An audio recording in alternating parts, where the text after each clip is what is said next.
Are we going for green society, or are we going to create much more sensible environmental regime rather than just going for, as I started my discussion by saying that the politics of number. And that's exactly where the public response should come in. And obviously, if we don't do that, the class struggle will continue to rise. And once you have the class struggle, and definitely social strife will be taken over by many people. I mean, even any Tom, Dick, and Harry can do that. So I think one of the fundamental lessons from COVID is to make a sound policy planning, whether it is through a collective approach, through a cooperative approach, through a multilateral approach, through the domestic economic governance, or perhaps political economy of health, altogether has to come under serious scrutiny for the first time. And obviously, humanity needs to make a serious choice. And whether we will be taking the path of ultra-nationalism by creating our own perception of security threat coming from external sources rather than our own health, our own individual. So environmental justice, health justice should come in. We should also talk about how do we ensure that these transboundary, cross-boundary issues are mitigated together. And of course, we should be able to put policy instruments, macro or micro, in the economic level in right places. Of course, with the last note, obviously, despite all our goofs, we are still alive. And yes, this storm will pass too. And humankind will survive. Most of us will be still alive. But always remember, we will be inhabiting in a different world, whether it is in Europe or Africa or Asia.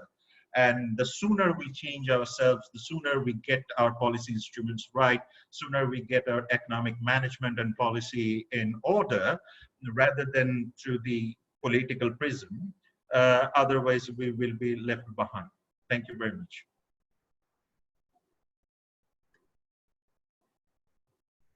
Great. And definitely the socio-economic thing and even the health policy needs to be reframed for each and every country in South Asia particularly. Now our next panelist is Mr. Emmanuel Thomas. He is an assistant professor of economics with St. Thomas College, Tirusar, Kerala. He is an MPhil from JNU through Center for Development Study, Thiruvananthapuram. He has more than 15 years of teaching experience and completed a minor research project of UGC. He writes regularly in the opinion page of Financial Express. He has contributed several research papers in the major area of economics. His area of interest includes macroeconomics, public and public finance. Currently, he's pursuing PhD from CESP, Jawaharlal Nehru University, and he is a very regular writer, a very regular contributor to all the articles on page 3 of our media. Welcome, Emmanuel. Please join us on the dais. Thank you, Vishakha. It's really nice to be part of this webinar. I thank Vivekananda College. Am I audible? Yeah, I thank Vivekananda College, the principal and faculty members, especially Vishakha, for organizing this webinar. And it's an honor for me to be part of this webinar. Let me straight away go to my presentation on the fiscal and monetary policy response to COVID-19. And my presentation will be structured like this. I will give a little bit of background to my presentation, and then I will mention the impact of COVID-19 on the economy and livelihood, so that I can speak about the policy response, required policy response, and what we have seen so far on the fiscal policy front and monetary policy front. And so the structure of my presentation will be like that. So the background is very interesting. The COVID-19 has hit us at a very inopportune time when our economy was sliding down continuously. The growth rate was coming down continuously over about 7 quarters, and unemployment was at all-time high, and demand level was falling, exports were falling, and there was rural distress, and all sorts of problems were there in the economy. The NBFC crisis was yet to be resolved, and the global economy was also in the middle of slowing down. So it was in. Can you hear me? Or Yes, you are audible. okay, Yes, you okay, are audible. okay. So the world economy was also slowing down, and it was at that kind of a point where we were hit by this pandemic, and definitely the impact of COVID is going to be huge and disastrous, and we do not know how much Indian economy is going to be impacted, because uh, we are, as experts say, the curve is yet to peak for India. So we do not know exactly how it is going to impact us. But going by what we have seen already and what we have announced already, I think that the impact on life, uh, livelihood is going to be huge. This 40-day lockdown probably will have an impact of to the tune of about 10 trillion rupees on the Indian economy. That will be the income lost by these 40 days itself. And out of this 10 trillion rupees, probably 3 to 4 trillion would be in the form of wages. And that will have a huge impact on the livelihood of millions of workers and the poor and marginalized sections of our society. So it is in this context that we have to think about appropriate fiscal and monetary policy response to COVID-19. And nations across the globe have responded to COVID-19 already in different ways using fiscal and monetary policies. And the developed countries, their fiscal stimulus is to the tune of 10 to 15, even 20% of GDP. And central banks also across the globe have responded by reducing the rates and trying to raise the liquidity level, etc. And in India, uh, after the lockdown was announced, 36 hours after the lockdown was announced, the finance minister came up with a fiscal policy package where uh, a fiscal package amounting to about 1.76 lakh crores were announced. It involved transfer of funds through Jan Dhan Yojana accounts of women, then cash transfers to senior citizens and widows and physically handicapped people, then front loading of PM Kisan transfers. Then these are the main transfer schemes that were part of the package. And under Ujjwala scheme, free LPG cylinders were to be given for 3 months, and food subsidy for cost of 3 months of take of cereals and pulses were to be borne by the government. Then NREGA wages were raised, and a few other announcements related to employees provident fund were also made. So these announcements were to the tune of 1.76 trillion rupees. But on a closer examination, we can see that fresh announcements amount to about 75,000 crore rupees. The rest are already budgeted, and it probably involves a front loading of expenditure. So far, the announcements made by the finance minister adds up to about 0.4 or 0.5% of GDP. So this compares poorly with other developing countries, and definitely with the developed countries, our announcements has been very low. So as I told you, the income lost through this lockdown is so huge that we might experience a humanitarian, already we have seen the problems faced by interstate migrants, and their problems has to be addressed. So it is, many experts have pointed out that uh, even problems related to hunger and even deaths can happen due to hunger if this lockdown continues for longer period of time. And we do not know how long this COVID is going to be there. And secondly, on the following day, on 27th, the RBI came up with its announcements, basically to provide liquidity, to reduce the cost of funds, and also on the front of regulatory easing. So policy repo rates were reduced, and in order to increase liquidity, cash reserve ratio was reduced by 100 basis points, and targeted long-term repo operations were also announced to infuse liquidity into the system. And marginal standing facility was increased by 3% of statutory liquidity ratio. And also there was a widening of the monetary policy corridor to encourage bank, or basically to discourage banks to park their funds with the RBI.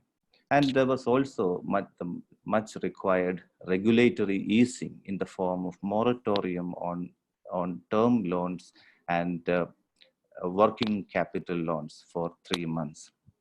And a few other regulatory easings were also announced. So this forms the first set of announcements from the Finance Ministry and the RBI. And RBI later on April 17th, yesterday, came up with a few more, a few days back, last week, came up with a few more announcements. It found that the announced long-term repo operations were not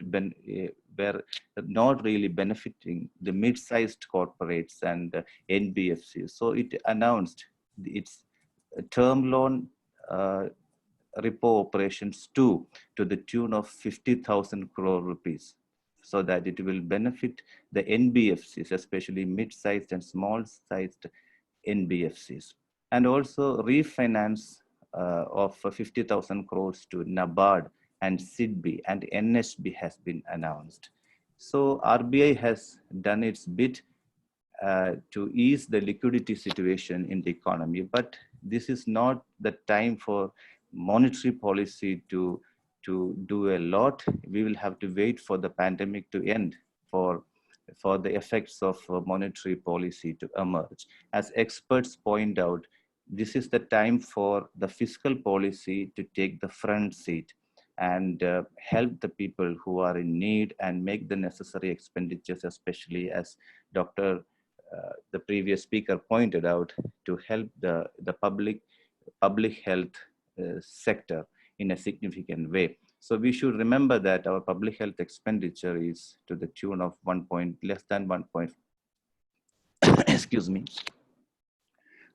1.5% of GDP, which probably with one impact of this COVID would be that this public expenditure on health would go up. And we wish that that hike is going to be permanent, so that it will really benefit all of us. And today, we expect more announcements from the finance minister. The media has reported that the second package of fiscal policy is to be expected today. So all of us are waiting for that. And finally, before I wind up, the states which are fighting this pandemic at the front line is facing serious resource crunch. And they have been in resource crunch because of facing resource crunch because of the delayed payment of GST compensation from the center, and only the payments for the months of October has been paid so far. So the states are waiting, clamoring for the release of the remaining funds. And recently, what the RBI, in consultation with the government of India, has done is to raise the ways and means advance limit for the states by in 2 installments, they raised it to 60%. So that is going to be a temporary relief for the states. But that is not going to be sufficient. Some of the states have demanded monetization of deficits for the states itself, not only for the center. So at a time when we are waiting for further fiscal policy announcements to come, these are the kinds of demands which are coming from the states. So we will see how it is emerging in the near future. So finally, this week, the 15th Finance Commission is also meeting to discuss how it can give recommendations on helping the states, the finances. And today we are waiting for the fiscal policy 2 package also. We hope that more announcements will be online to help the needy, to avoid a humanitarian crisis. So on the COVID pandemic front, we do not know how long it is going to take to contain the pandemic. Maybe it can stretch to a few more months. So we do not know the exact damage it is going to cause to the economy. So as I said initially, even if the COVID pandemic is over, the problems which Indian economy was facing initially itself will not go along with COVID. It will remain there. The structural problems which we are facing needs to be addressed. So it is not the time exactly now for us to address those issues, but as soon as we are able to reduce the risk of the pandemic, we will have to look at those issues also, so that the economy can be kick-started and we can come back to the growth path again. I will stop here. Thank you. Thank you very much, Emmanuel, for such wonderful insight or the complete package about the public policy which is taken by the government during this pandemic. So I hope that session will be insightful for everyone. Now, this is a question answer round, and we have many questions from the viewers. I'm taking the first question. This is by Shamam Akhtar, and she's asking from Dr. Shahab, do you have any idea about the statistics, how much human resources we will lose due to COVID-19, and how can we recover to manage this loss now? Another question is about Bangladesh only. Does Bangladeshi middle class see Rohingyas as health security threat? Basically, I'm going to the second question as the first response. I think whether Bangladesh middle class sees Rohingyas as health security, I don't think so. I mean, because Bangladesh has been able to give them a space to save their life and live in Bangladesh. And perhaps we have learned from 1971, where we were also refugees back in that time. So henceforth, I think there is a growing social tolerance towards the Rohingyas as the most persecuted ethnic group in the world. So therefore, I don't think Bangladeshis would generally see them as a health security threat, but certainly there is a growing concern about their future, because essentially there are orphans, almost 60,000 orphans are there. There are widows, and there are people who are becoming victim of transnational crime and human trafficking and so on. And definitely that's where the security question lies. And the second security question certainly lies is that they belong to one land, and definitely they want to go back to that land. It's not like they want to stay over here. So the problem lies is in the camp management, or perhaps they're living with the host community. So the perennial problem will then be, obviously, if there is a COVID spread within the camps, definitely it will have an astronomical effect on the rest of the people. And that's not different than any part across the South Asia, but definitely the density remains as a problem. So that's one. And second, that what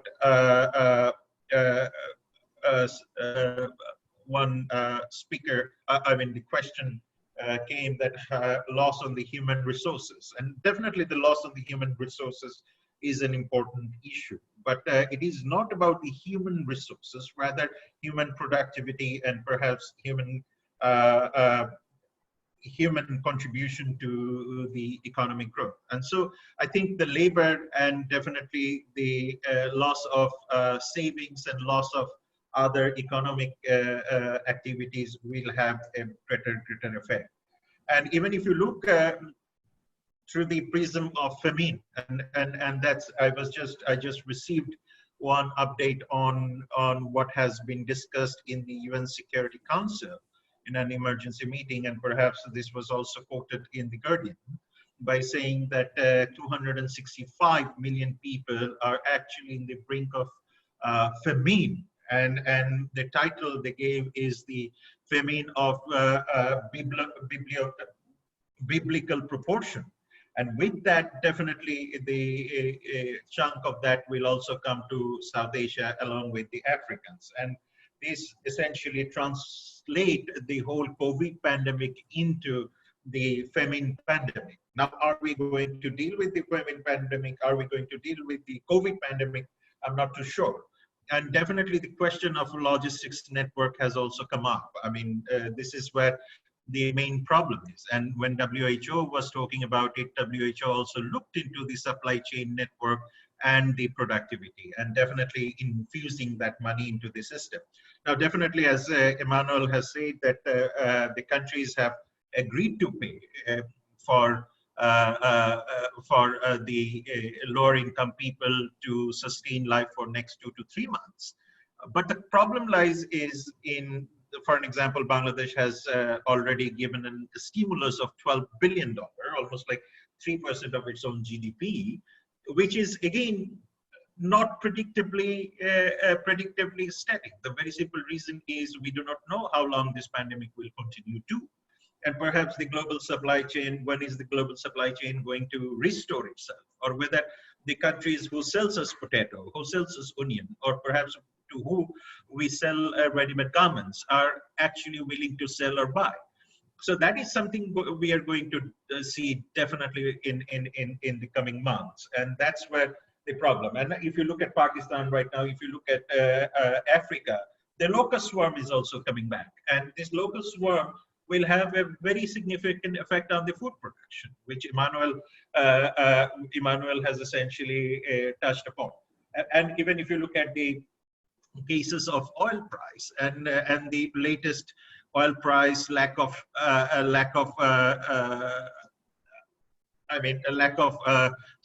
what we call the storing or the storage, it has essentially again created another havoc. And for the first time in the history, probably, we are seeing that the price of oil is actually negative in the industry. So that's where we are now standing right now.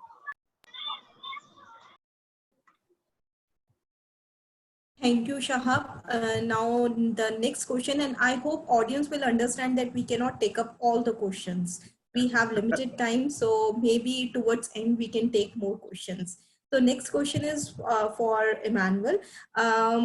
The person is asking that India recently made a changes in the foreign policy for investment by the neighborhood Vishaka, country. I can see the questions. I will club maximum of them and answer them. Right. Yeah. So yes, Deshna Jain has asked me about the changes in the foreign policy regarding investment, and it is from neighboring countries. So it is probably Shamam can also speak on that, the geopolitical strategic issue, the aspects related to that. And I think it's next question is there for Shamam, so it's I'm not passing on. What I'm saying is that my response is that it is not going to be a permanent feature. And someone has asked if it is against WTO rules. Probably it is unprecedented times, and we will have to resort to such steps to protect the national interest. So that is why the government has stepped in to take such steps. Probably once the pandemic is over and once we are back to normalcy, I think these rules will be relaxed, and it's a temporary thing. And Malini Sharma has asked me about unconventional monetary policies. So there has been a lot of discussion on helicopter money these days about it's basically about monetizing the deficits. And India has done that till 1997. And we stopped that practice of monetizing the deficits. And what is continuing is the ways and means advance system, WMA. And yesterday or 2 days back, RBI has increased the ways and means advance limit for the center, and it was earlier it was raised for the states as well. So as of now, I think the government of India is adopting a wait and watch policy, because we do not know the real impact, how the real impacts are going to be. So at this point of time, I think the government, for example, even on the fiscal deficit front, that is borrowing, the government is trying to front load borrowing. Out of $7.95 trillion, which is the budgeted fiscal deficit for the year, about 63% is to be borrowed. That is 4.88 trillion rupees is to be borrowed in the first half. So I think the government, by doing, adopting that kind of a step, the government will get time to assess the impact of COVID, so that it can think of the future policies after that. So in the first half, till September, maybe we will be able to manage by raising the ways and means advance levels, and also by front loading the borrowing. So after that, probably after assessing the real impact of COVID-19 on the economy, the government will have to think of unconventional fiscal and monetary policies. So on the monetary front, always it is about monetizing the deficit in different ways. And as the quantitative easing became popular after the Great Recession, where the government continuously bought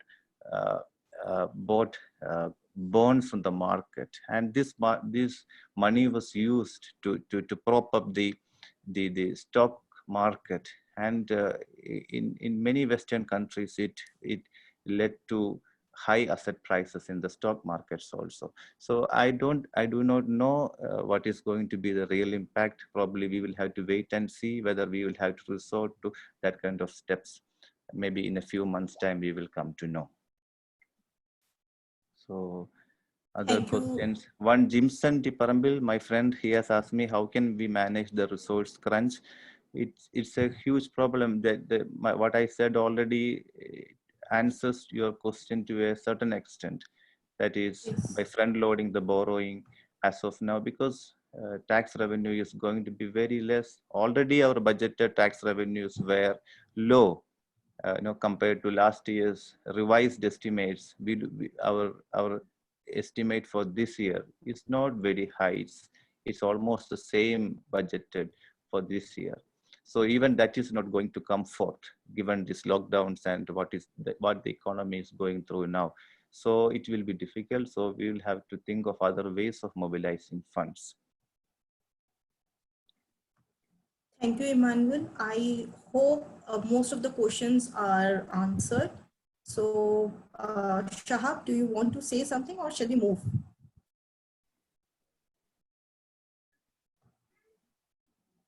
Am I audible? Yeah.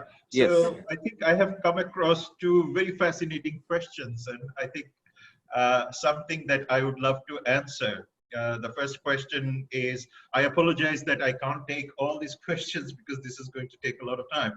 But definitely one question is how to manage the return NRIs. And this is exactly where Bangladesh is working too. I mean, giving those who are coming back from the Middle East and other places, giving them SME fund or startup funds. And with that, they can actually engage, or they can perhaps use their skills that they have acquired over there. But that is not essentially going to solve all problems, but that is at least on the making right now.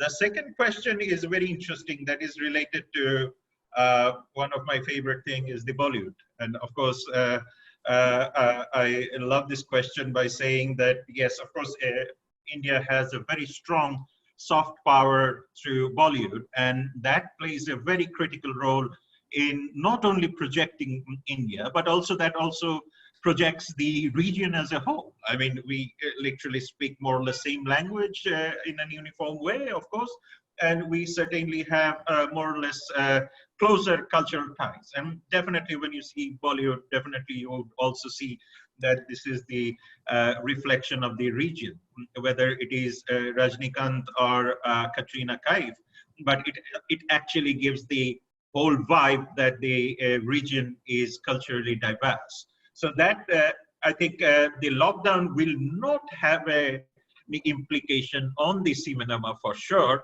but definitely we will see a lot of changes beyond the bioscope. Definitely, I mean, we are going to see a lot of social changes. Relationship are now changing. Even if you take Bangladesh, there are sad events where the families left the COVID patient unattended, left the wives, and even we are now getting the reports that wives, the domestic violence has gone up because husbands and wives are spending more time than ever. So these are the social equations are changing. I hope that will be reflected through the cinemas, and that will be reflected through the acts of Salman Khan or Abhishek Bachchan, or even through the music of Atif, who is from Pakistan, coming and working in Bollywood. So that is the beauty of Bollywood that I would always cherish. And the third last question, which is I think a very important question, by saying that Malini was asking the tech war, and the economic war has changed into the tech war, and definitely that is definitely an issue. How much technology are they going to use? If you remember that in my discussion, I also brought the issue of the uses of technology. I mean, if you take South Asia, even if you take India particularly, they're the largest producer of mobile apps and the lowest user of mobile apps too. And that is the case. And even in Bangladesh, essentially, when you talk about mobile internet, you are talking about Facebook. To a very large extent, it is the youth. So these are the people, or these are the sets of innovations, artificial intelligence, and so, will definitely mold the relationship between the United States and China, which will definitely have a spillover effect on Bangladesh. And one last question. I apologize for taking a little longer time. Where I think our Commodore has asked a question about due to COVID-19 pandemic condition, whole world is almost economically shut down, with long inactivities in the highly affecting the livelihood than the lives of the middle or low income. Right. So the question is, what efforts could be taken for them to keep their livelihood alive before they die from hunger? And definitely this is where the whole challenge lies for every countries in South Asia. I mean, as Emmanuel has talked about the financial policies or the monetary policies being made, or the taxation regime that is essentially going to determine the economic portfolio of the states in the coming months. And definitely in South Asia, June, July is a critical month when the budgets and others are being produced. So I think the first job is to make sure that the financial stimulus actually reaches to the people. The second thing is to phase by phase allow people to come and work. I mean, if you look at the Western prescription of lockdown, is probably not going to be very helpful for this particular region. So therefore, you have to allow them to work, but what kind of terms and condition are you going to lay for that will determine what kind of productivity they will have, because the state doesn't have enough money or perhaps enough resources, as Emmanuel has said, that resource crunch, to sustain lives of 170 million people in Bangladesh or 1.3 billion people in Pakistan, in India, over the next 5, 6, 7, 8, or 10 months. And even the WHO or China or United States, they don't have any clue that how long it is going to take place, let alone the South Asian poverty. And definitely the stimulus, as I mentioned earlier, for the NRIs, you have to have not only the financial stimulus, but also have to have the supply chain running. If you don't have the supply chain running, definitely the food will be scarce. If you look back to Amartya Sen's work, on the famine, or if you look at the theories of famine, the conflict, famine, and all other things are interrelated. So therefore, now you are going to see that these people who are not within the safety net, those who are essentially dwindling between the low income to no income, is definitely going to have a bigger repercussion in the social stability as well as political stability. The final thing is definitely, Air Commodore, I think people will essentially die out of hunger if we don't deliver. And if we don't create small and medium enterprises to run, if we don't put a transparent, accountable financial regime and resource regime for them, which should come with the efficient public service delivery. Thank you. Thank you so much, Shahab. I Shaka, hope can I make most of the just Sure. a quick comment? 1 minute. I think Emmanuel's input is very important. yes, sure. Emmanuel. Yeah, there is a question on migrant labor, and I just wanted to comment on that. It is very unfortunate that the problems which migrant labor is facing is, of course, it has got attention, but we need to address their issue, in a more humanitarian way. It is very unfortunate that we see them as migrant labor within India. Our own people are seen as migrants. So I hope that COVID-19 will lead to a redefinition and a different kind of understanding of labor also, because the humanitarian crisis is huge, and we need to address that. And there are many questions on revival of the economy, investment, greenfield investment, and so on. And I think we will have to wait for some more time to think about revival. And it's a time for us to tackle the pandemic. Right. We are not yet at the peak of the pandemic, and some experts are saying that it will peak by maybe May end or June or July in India. So we will have to wait for that to end and taper off. So only after that we will have space to think about fiscal policy and monetary policy to boost the economy. As of now, whatever is being announced on the monetary front, for example, are not going to have any real impact in terms of new investment. It's not the time for that. So we will have to wait for that. And I hope that we will be able to have more discussions, more webinars of this sort to discuss those issues later. Thank you. Yes. I'm paying Thank a you, little bit Emmanuel. of break. I just wanted to add, give me 10 seconds perhaps Sure. to Emmanuel. I think this is a very important factor of inclusivity.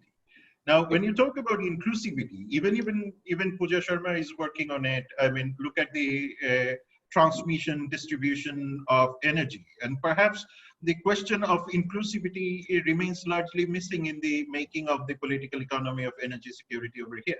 So I think that inclusivity factor should be brought back, has to be widely discussed.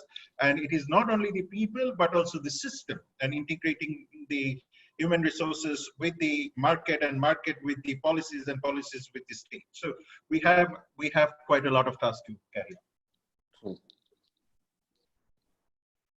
Thanks everyone for such a patient speaker to answer almost all the questions. Next, I want to introduce myself as Vishakha Goel. I'm currently working as assistant professor in the Department of Economics, Vivekananda College, Delhi University. Prior to that, I worked for Jason Mary and Galgutias University, and my major research area includes health economics, behavioral economics, public policy, and governance. Right now, I'm here to present you today about the India's healthcare and how India's healthcare will survive during this COVID-19 pandemic. So, as we all know that India's healthcare that has many shortcomings. Once it was the case that in India, education policy was also like this, but India has improved a lot in the education policy, and we have we have managed to view our spare our resources towards education. Now it's the turn for healthcare policy. So first of all, let's understand the whole public health expenditure scenario. In 2014-15, this public health expenditure was 0.9% of the GDP, while the total expenditure on the healthcare was 4.7%.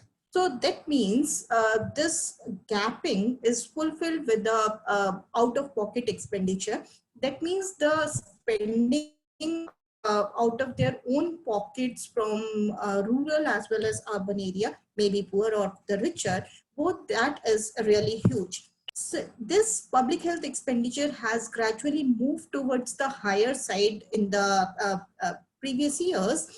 It has moved from 0.9% to 1.28%. But again, on the same front, the cost of health expenditure is also increasing. That's why the public out-of-pocket expenditure is also increasing. Towards one data says that if we see this out-of-pocket expenditure, that is 52% household in the urban area and 44% household in the rural area, they have to spare out of their own pockets. Okay, let's understand the three dimensions of the public health. The first dimension is keeping hygiene, which is very much in the highlight during this COVID-19, that we can wash soap in both to get rid of this virus. And second is diagnostic, which is again a very hot thing to debate. And the last is hospitalization. So through the hygiene, which required least public expenditure or even the least expenditure, overall expenditure, we can reduce this pandemic effect. We can be safe. So if we see what is the behavior of the household in terms of hand washing, this is the pre-COVID scenario, which is last year, 2019 data says that we have 2 point of time where we have calculated the hand washing behavior of the households. One is hand washing with water and soap before meals, and another is hand washing after defecation. So we have number of states, even the states like Bihar that has 30% of hand washing behavior with soap and water.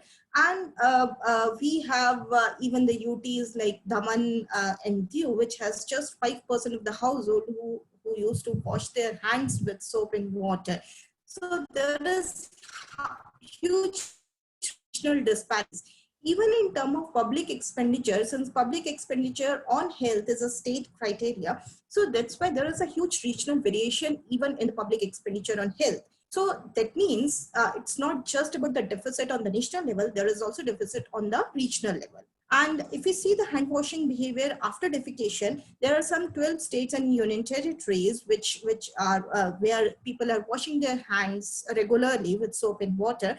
But we have the states like Manipur, Nagaland, and Tamil Nadu who have people who used to wash their hands below 70%. Now, can you imagine a state like Tamil Nadu who has very high, very good health infrastructure and all the things? There are people, they don't want to wash their hands? No. I think the basic reason lies somewhere else. If we see, I mean, to wash your hands regularly, we need two things. One is soap and another is water. Soap is fine, but can we make available water to everyone? So if we see the availability of the tap water in the rural area, it is although increasing 10%, it has increased from 10% to 53%, and in urban area, it has increased 50% to 89%. Now this data only reflects about the connection of tap water. There is no ensurety that tap water will be there all 24 hours. So that means just 89% household in the urban area, they have access to tap water. That means water is an acute shortage. Unfortunately, in India, we have several areas who used to face high water scarcity. So if water is not available, definitely hand washing on the regular interval is not possible during this pandemic for a longer duration. Maybe for the shorter duration, people can manage to get the water from bore well, or they can fetch the water from distances. But yes, for the longer run, it would be very difficult to maintain hygiene if the water is not available. though Government of India is already handling the situation, Ministry of Jal Shakti that has taken place, and they are trying to renew the sources of the water. But yes, in the short run, it is not possible to provide the water for the all households. Okay, next comes about the diagnostic health.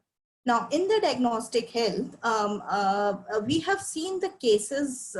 First of all, in the diagnostic health, earlier we were depending on the kits which were imported by the China. Now we have started. I mean, ICMR has given the permission to 3 Indian manufacturers for the kits, and the reason was simple, that the rapid testing kits from the China, that has very less accuracy. So some states, they have already stopping using those kits. So one thing, initially we had very few labs for this COVID testing. Now the ICMR has increased the circulation of the labs, and wherever some private labs has also given the permission to test this thing. Now that comes the cost. I mean, the major lesson which we have learned during this COVID, that the whole European Union, they are dependent on the insurance-based model for health. In India, there was a mix, and India was actually moving towards the insurance-based model. So earlier, for the curative healthcare, only public hospitals or the private hospitals were there, and health insurance sector was a case of missing market in India. Now, in 2018, the Government of India has already announced Ayushman Bharat scheme. So this scheme is all about the insurance-based scheme. So under this scheme as well, I mean, in 2018, they have launched this particular insurance-based scheme where the premium need not to be paid by the household, but it was the public funded scheme. So this covered 10.74 crores of the rural and the urban households. And that's how the government was trying to reach even the last resort for in terms of providing health security to all. But the question arises, if hospitals are not available, then no matter how much medical cover you can give, definitely the poor or the tribal people, they will not get any access for the healthcare services. So one thing we have to focus on increasing the circulation for the hospitals. Just see the condition of the beds. If we see, according to the 2019 India National Health Profile, only 0.55 beds are available for against 1,000 people. So definitely during this pandemic, where it is highly communicable, such things is not sufficient, and that is the reason the government is trying to increase this horizon. And that's why the railways and the vacant flats that have taken into consideration to fulfill this thing. But again, this particular disease needs ICU beds, needs ventilator as well. So on the calculation, just 5 to 8% hospitals that have ICU beds and ventilators, there is no calculation because ventilators were not in such high need earlier. Now, the best part is the Indian entrepreneurs, they have started producing ventilators, including PSUs as well. So one thing, we are responding very fast, but the problem is our base is so weak that it would be very difficult to vast this horizon. If we talk about the quality assurance in the private healthcare, since India was moving towards insurance model instead of publicly sponsored healthcare, so the private hospitals, there are a number of cases that reported that during this pandemic, private hospitals are not able to keep that much of quality. I mean, they themselves are converted into the hotspot of the disease. So that's why if they are not able to spend highly on the personal protective kits and for the protection of the doctors and the other paramedical staff, definitely it would be very much difficult to maintain the quality during this time in the private hospitals. Secondly, private hospitals are also facing problem because there is a high downfall in the medical tourism. So that means their major revenue generation part is not there. And they are not even expecting that that particular part will be regenerated in the recent coming months. So that means one side their revenue is decreasing, and another side they have to spend on the security of the hospital staff. So the best part is that for a shorter, the smaller private hospitals, they want to get rid of the patients for COVID positive. So that's why private hospitals, there a lot of quality failures that are deducted, and that is the silver lining in the cloud. I mean, we can find, since the government was turning towards the insurance scheme instead of publicly sponsored healthcare. So that's a lesson. This particular pandemic, I'm looking it as a lesson for the government to track to regenerate the health of publicly sponsored healthcare scheme. Thank you very much. I'm stopping over here, and we will be moving towards our next participants, next panelist. And after all three panelists, we will be taking questions from the audience. So our next panelist is Ms. Pooja Sharma.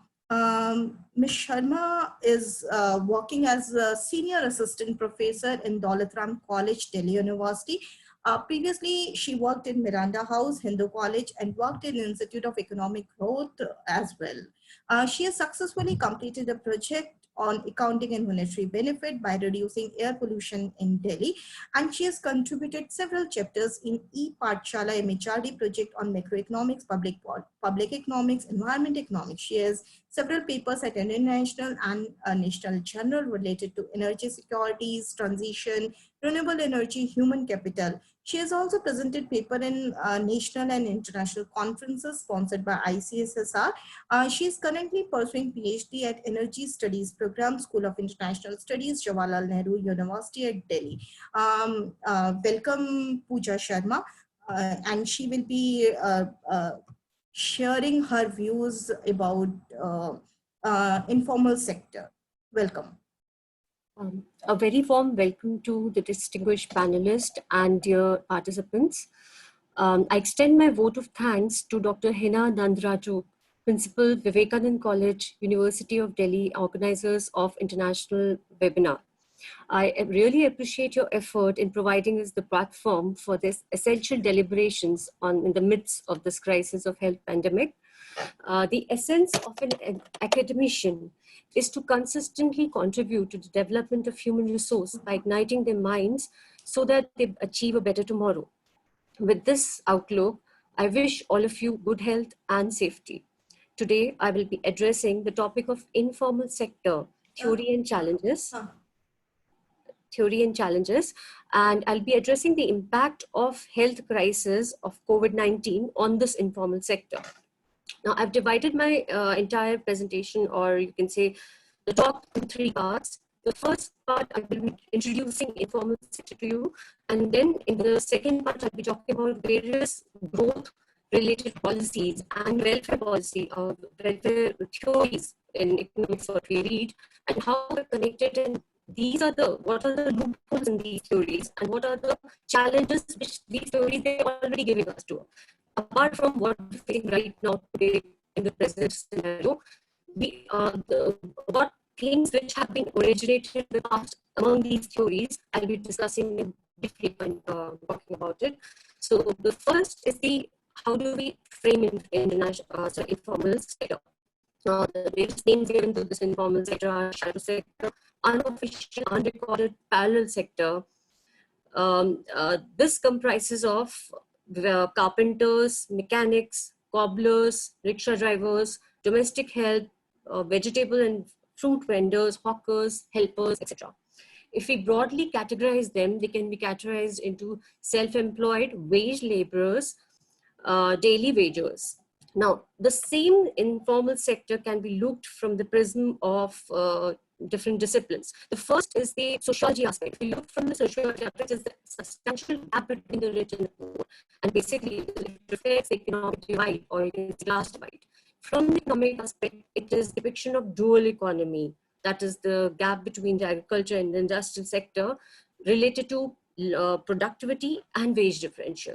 From the political side, it is essentially a vote bank, simply a vote bank consistently played upon to accomplish the vested interests. From the geographical perspective, it is spatial convergence or divergence of economies. So informal sector, finally, we can say that it becomes a phenomenal measure for convergence of varied facets of economics, politics, and society. Given this definition, let's move on to the genesis of informal sector. Informal sector is primarily the fallout of the dual economy which is characterized by urban industrial class sector on one hand and with wage rigidity, characterized by wage rigidity, and the rural sector on the other hand. This was given by Lewis, 1954.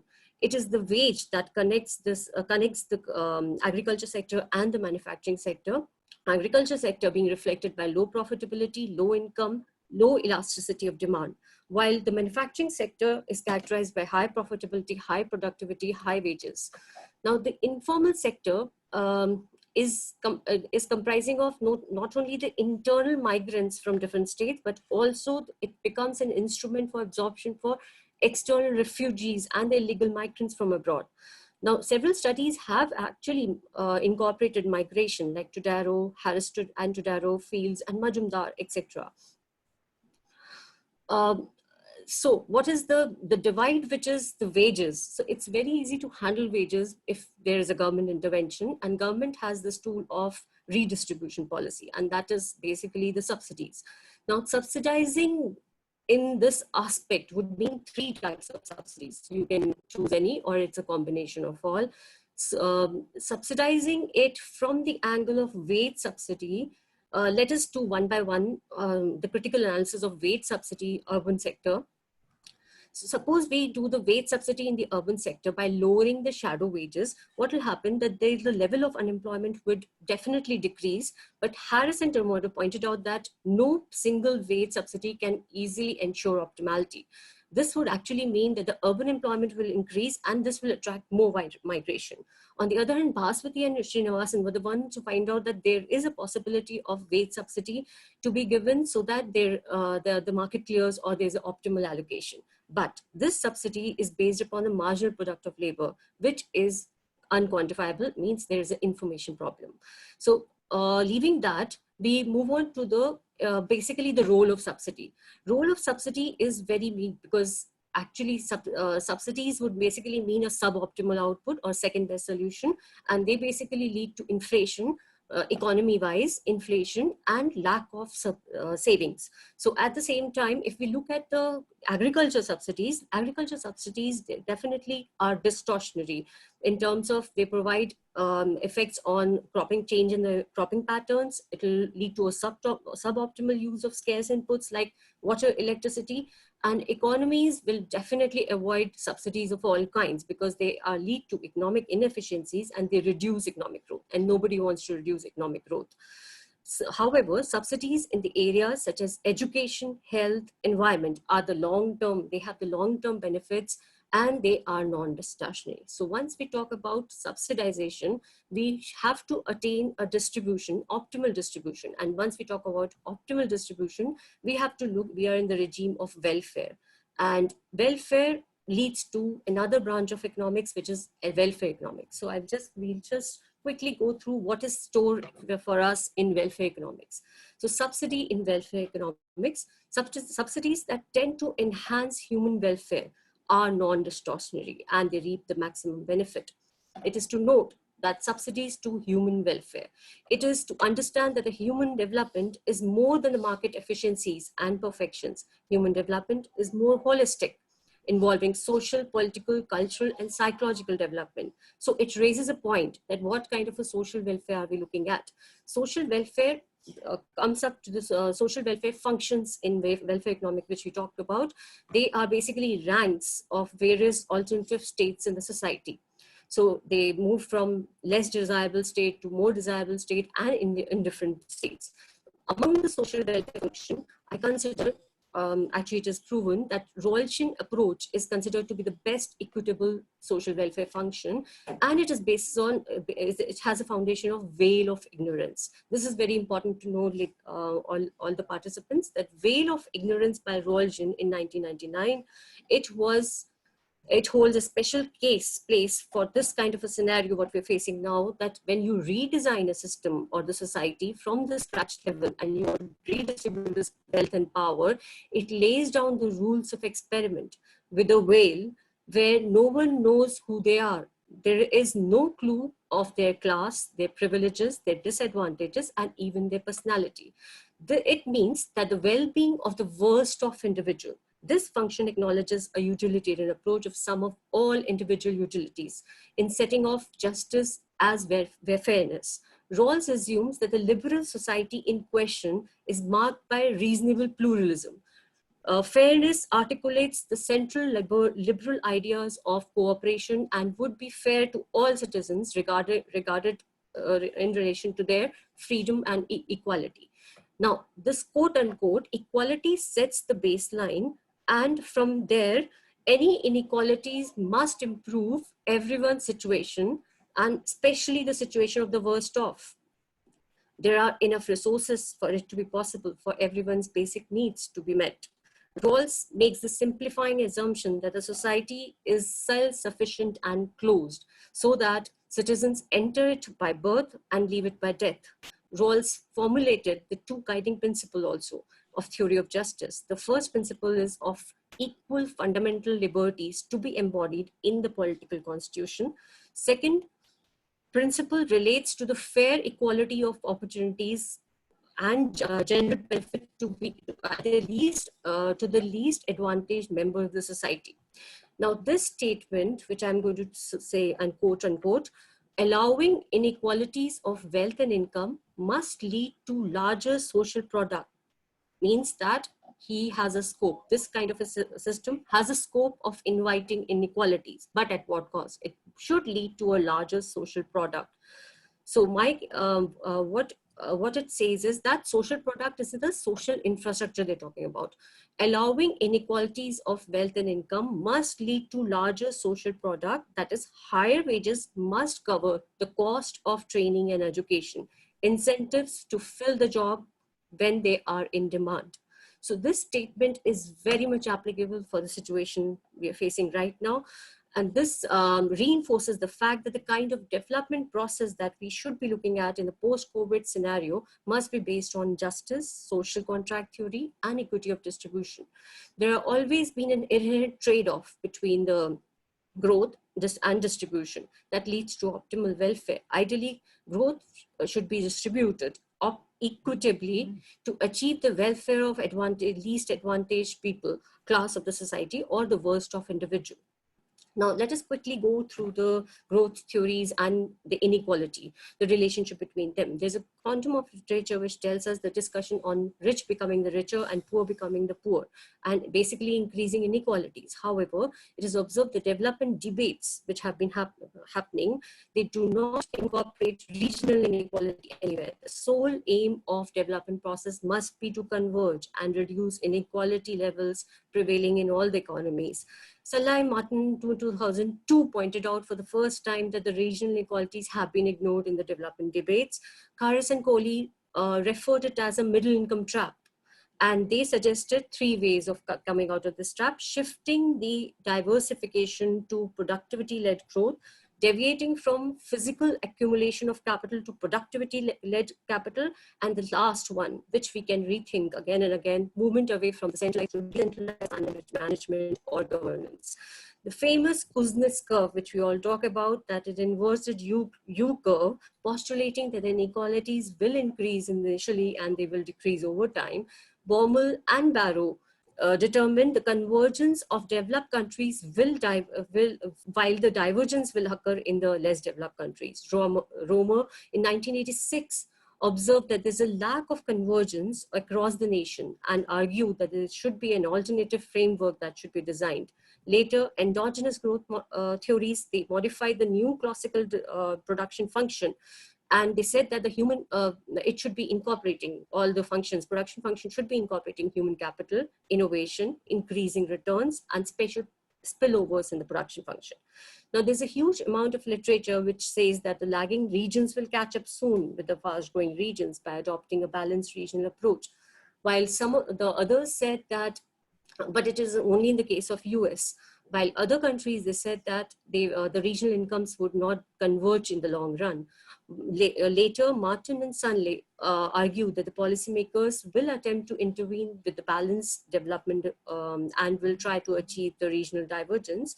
Now, in turning towards the case of India, a study by Dholakia has recommended greater spread of individual industries to reduce interstate inequalities. And they suggested that the diversification is required at the industrial base in the northern states. On the other side, Bhattacharya also concluded that the regional disparities in the state domestic product has widened across dramatically, and the industrial states are growing much faster than the backward states, and there's no evidence of convergence in the growth rates. Roy in 2012 argued that though the income of all the states are increasing during the 4 decades, but there's no sign of convergence. The disparity of income is higher in the rural areas than in the urban areas. And specifically, they identified that there's a huge gap of human development indices like literacy rate, general enrollment ratio, life expectancy at birth, which has declined across all the states between the rural and urban segments. Now, according to Census of India, around 55.5% of households in the rural areas have water supply, while 81.4% of households have water supply in 1991. There is an improvement in both the numbers. 2001, it has increased to 73.2% in rural areas and 90% in the urban areas. And as far as the rural sanitation is concerned, in the rural areas, it was 9.5%. And in urban areas, 63.9% in 1991.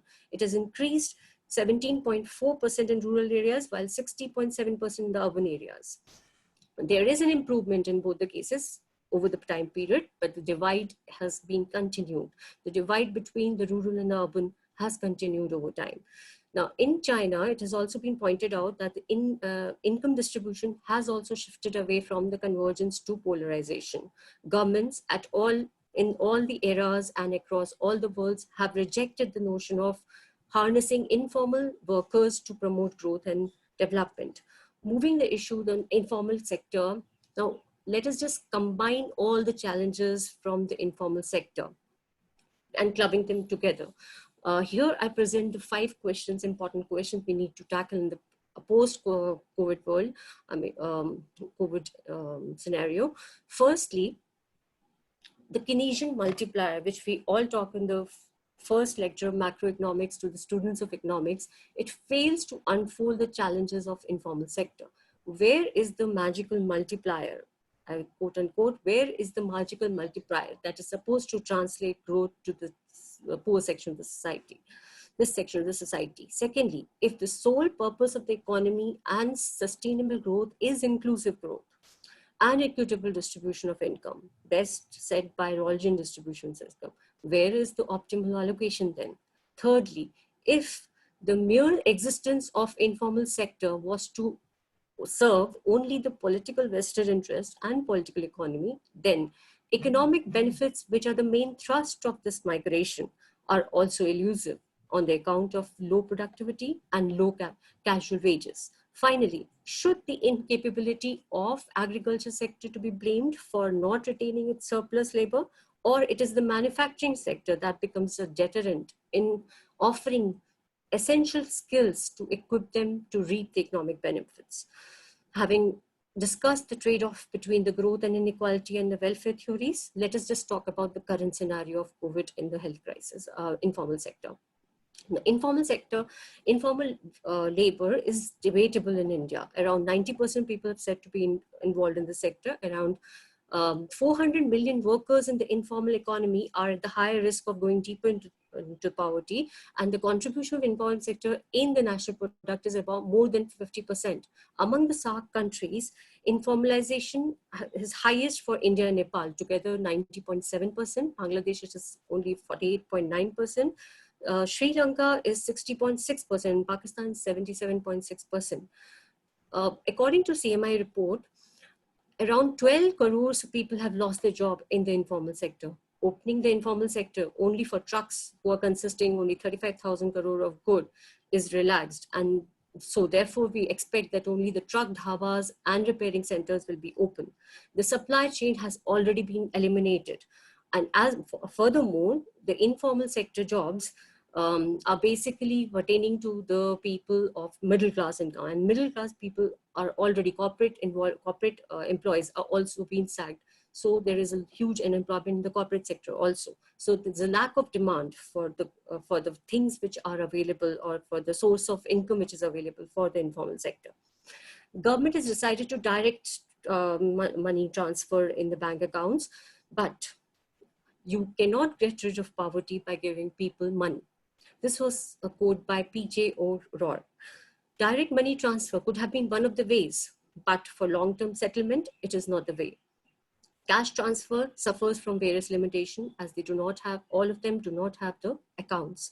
Most of the informal employment is from the agriculture sector, and there's a reverse migration already evident towards the rural areas.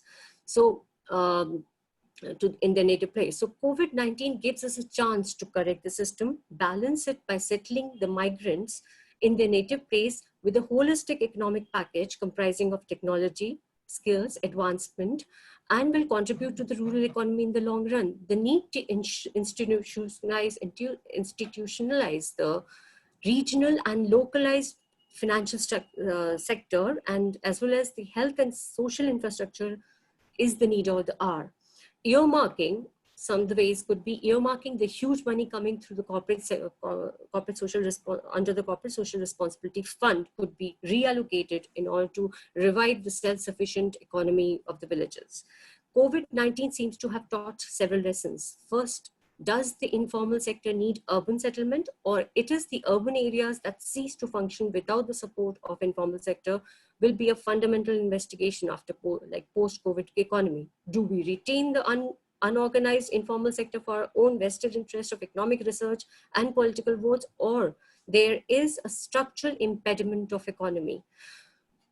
COVID-19 pandemics puts the informal sector in the emergency situation, not only for the threat of life, but also livelihood. All the steps taken by the government in the current scenario will be discussed for the next panelist, Dr. Anjan Chakravarti, both from the short-run and long-term perspective. It is to realize the challenge of migrant workers could have been planned in advance by the government if they had realized the importance of informal sector in the economy. Therefore, it could have been a movement smooth enough for the laborers back to their home.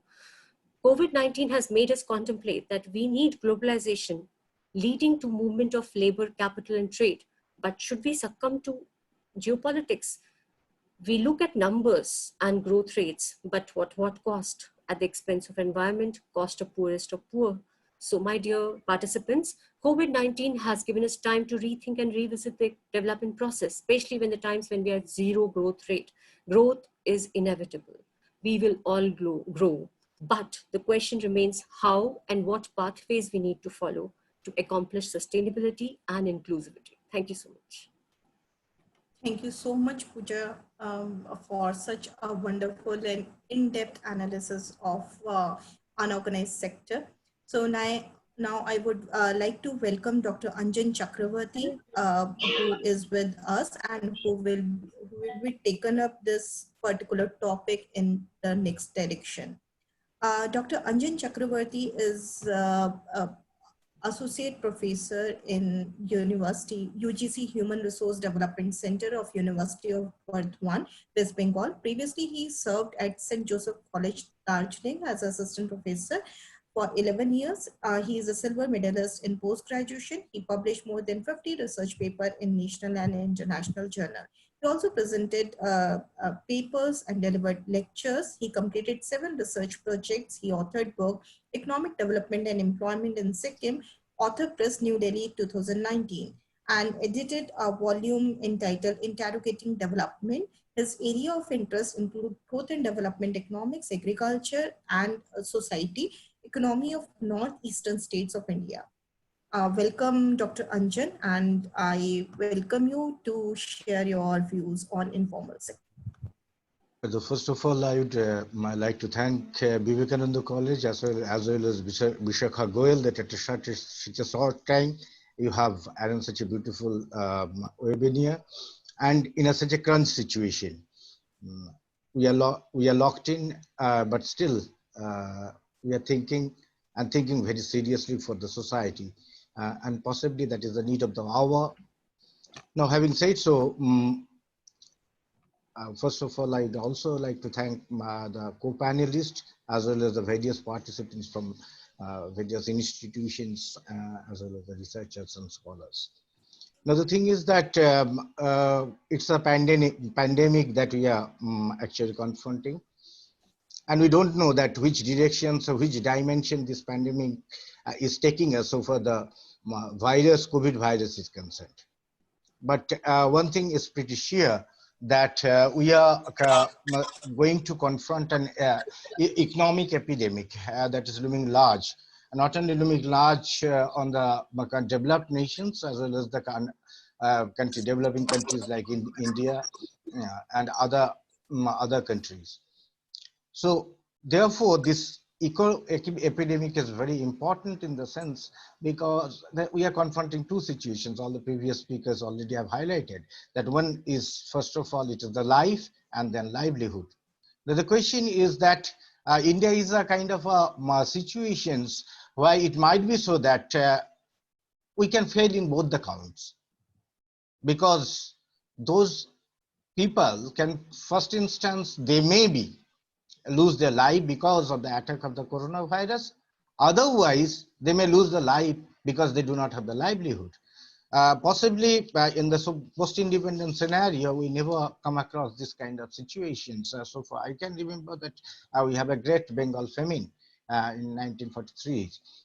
Beyond that, we never confronted this kind of situations. And when we have seen that a horde of people on the beautiful roads, they are coming back, those are the migrant laborers working the miles and miles, and then all of a sudden we wake up. What is this? These people, where are they? How are they suffering? As if that this is a kind of a one-time phenomena that occurred because of this particular virus. It's absolutely not so. So therefore, we need to look into the matter a bit closely. First of all, we adopted the economic reforms on neoliberal policy in 1991. I would like to remind a very small thing, that we are a country, if you go back to the period of history, that we always think for the inner happiness. We never be for the material happiness. It is the concept, Western concept of material happiness, and that give birth to the utilitarian approach. And Pucha and the other speakers, they dealt on that. But inner happiness is completely disappeared, be it Gandhi, be it Tagore, be it Marx, or in that case, the many other people, I mean, Srinivasans, all of them, they were of the opinion that that inner happiness is more important, and a village-based economy, that should be the model. But we didn't adopt the model. And since 1991 and onwards, obviously we adopted a policy where that we become a consumer driven, we became technology driven. We opened up in a manner that the way the developed nations, the structure of the developed nation, we have adapted. Now, fair enough, we have adapted that one, and we have a very high growth rate. We are very happy that we have a very high growth rate. Export is blooming, number one. Secondly, that affluence of a certain segment is increasing. So it's a kind of a happy win-win situations. So we accepted that. We never looked at much closer. Now, the second and important thing is that now today, already Emmanuel also highlighted on that, this particular economic crisis and the crisis, how it is going to pan out in the future, we don't know what would be the extent. The reason being that at present we have a kind of taken some kind of financial measure financial policies and some kind of stimuli in terms of a 0.7% or 8% of the GDP we have infused. So monetary policy and fiscal policy as such we haven't taken. We have come out with the monetary policy to stabilize the kind of liquidity support to the economy in the anticipations that economy will slowly it will revive at a certain point of time. The reason being that if there is a kind of a free flow of credit, the entire segment, all the productive segment, they will be benefited, and government ensure that right from the big corporate house to kind of those who are even kind of a microfinance, all of them, they can have a liquidity, some kind of things.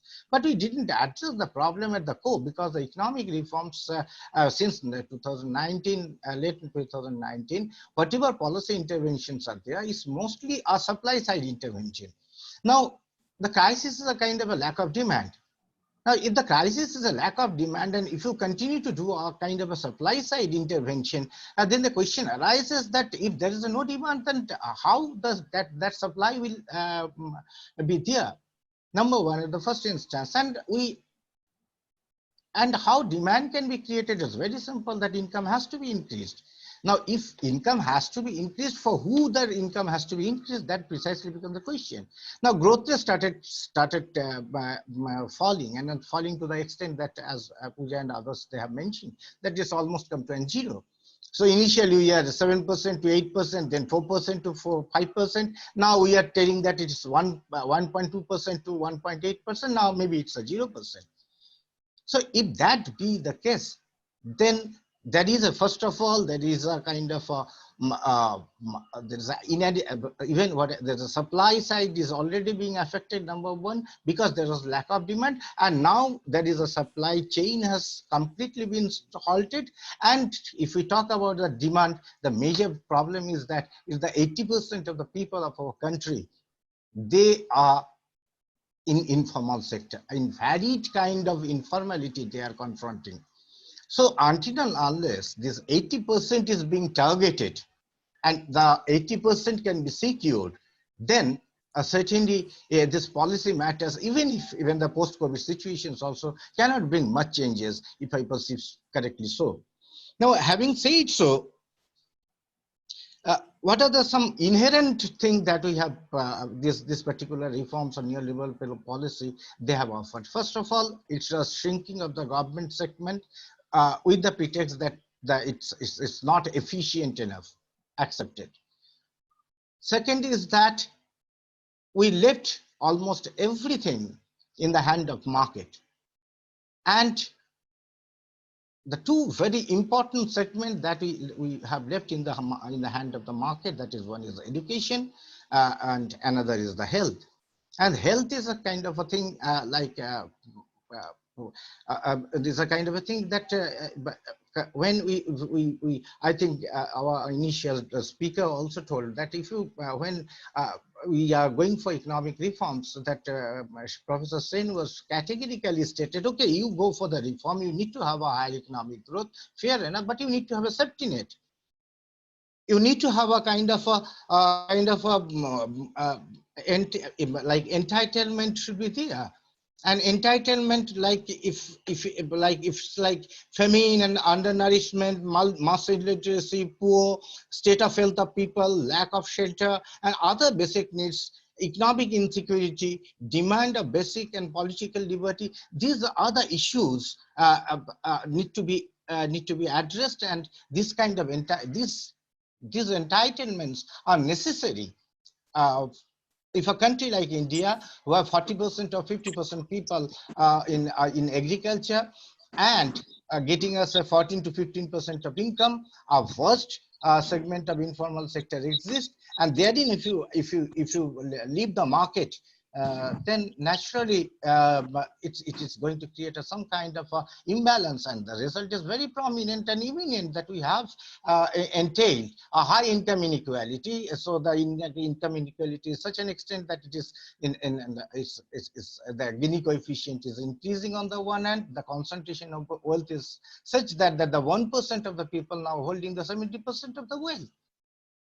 Now, This we didn't address, and we didn't address throughout the reforms process. Certainly, there are certain policies we have come out, social policies have come out, but we didn't address this per se. We didn't take it at a head-on. So that means there was a kind of a clear departure from a welfare state to a state where the project-based intervention become more and more prominent, and that's the way, that is the world order, that if you want to intervene, then intervene in a project-based manner. And even with due respect to our Nobel laureate, he told that, okay, we don't have to study the welfare economics separately because it is already embedded in the development process. If the welfare state, concept of welfare state is already embedded in the economic reform process or the development process, then such kind of glaring situation would not have been arises. Now, let me get into the kind of real scenario, something like that. See, the informal workers, as Pooja has very nicely explained, the entire theoretical discourse on that, that informal workers does not have no written contract, paid leave, health benefit, and social security. And what is the percentage of the people who are engaged in the informal sector in the varied? You take agriculture as well as the people who are working in the urban areas together. Then it is coming like that in 2011-12, in unorganized sector, unorganized informal sector, it is the person, it's kind of a scenario was that 82.9%. people were engaged. In the organized sector, 9.8%. So if you take the formal sector, it is 0.4%. It is the unorganized sector. That means within the unorganized sector, if you take the formal part, it is only mere 0.4% and 7.2% in the organized sector. So it's roughly coming to the 12%, and that means in informal sector it is 83%, and in kind of formal sector it is 12%. If you take the 2017-18 data, in informal unorganized sector, it is 85.5%. That means it has increased, number one. Number two, if you take the organized sector, it is 5.2%. There is a marginal increase.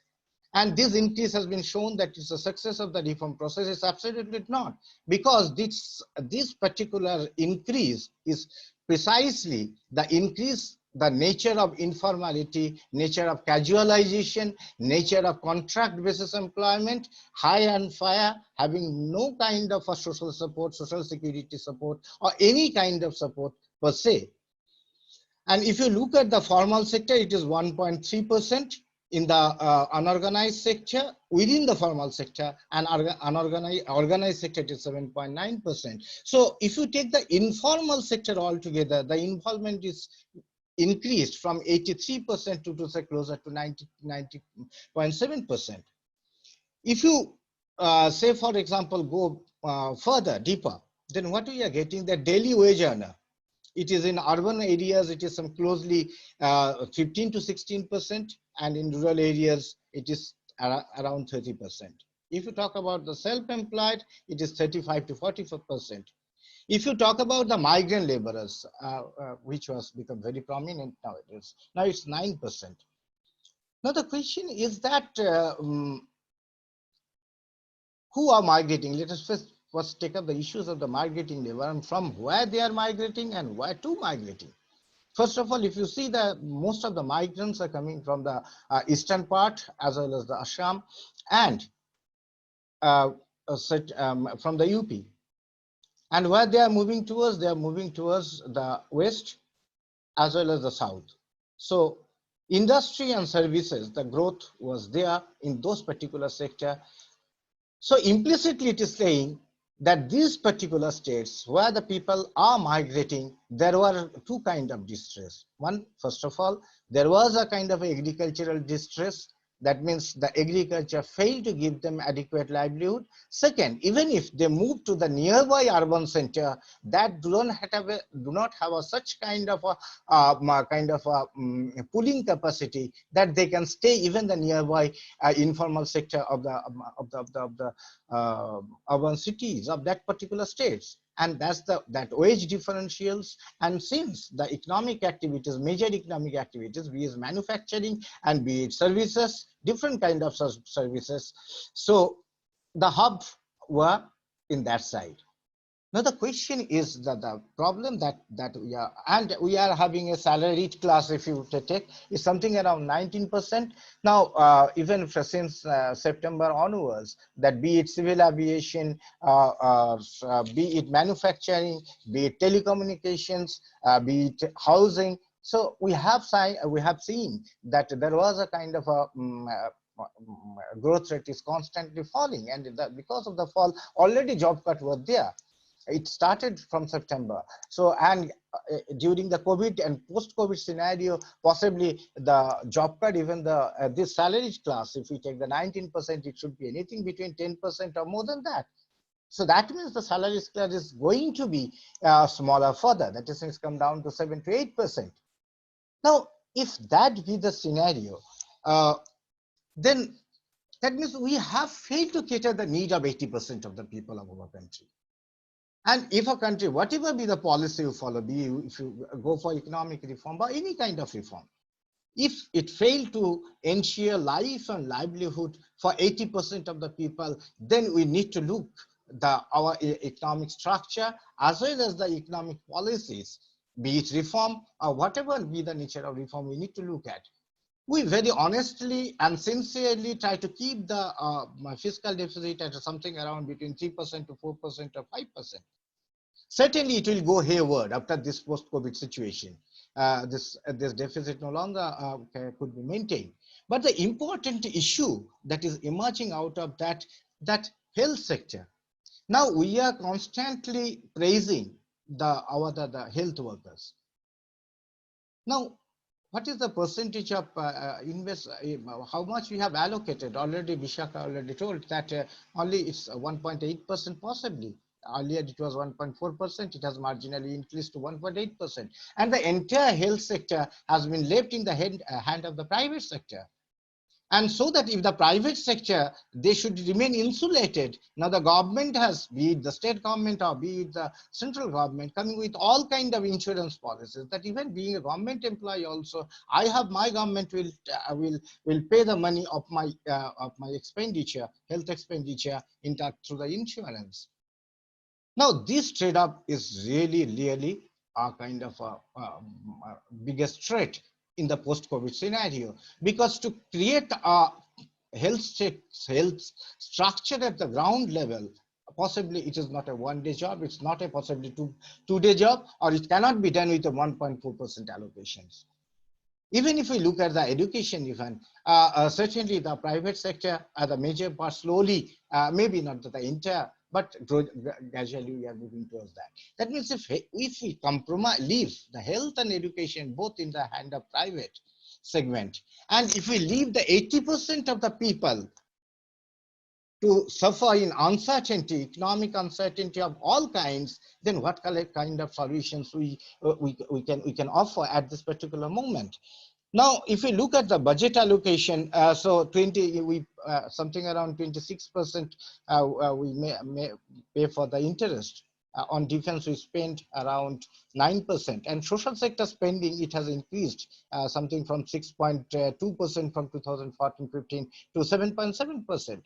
Now, if you look this social sector spending, and there are a plethora of schemes are there. Now, if I name it, something around 22 or 23 schemes are there. So Manrega is already there for a pretty long period of time. Then two important things, rural livelihood mission and national rural health mission. Possibly whatever health worker we have seen is coming from this segment, they are providing. So if you take the ICDS as well as the ASHA workers, these are the people who are confronting the COVID-19 crisis from the forefront. And if you talk about the government doctors, certainly the ratio is so odd. If you take the per capita bed availability, it is so odd. None of us ever dare to go into any government hospital at any point of time.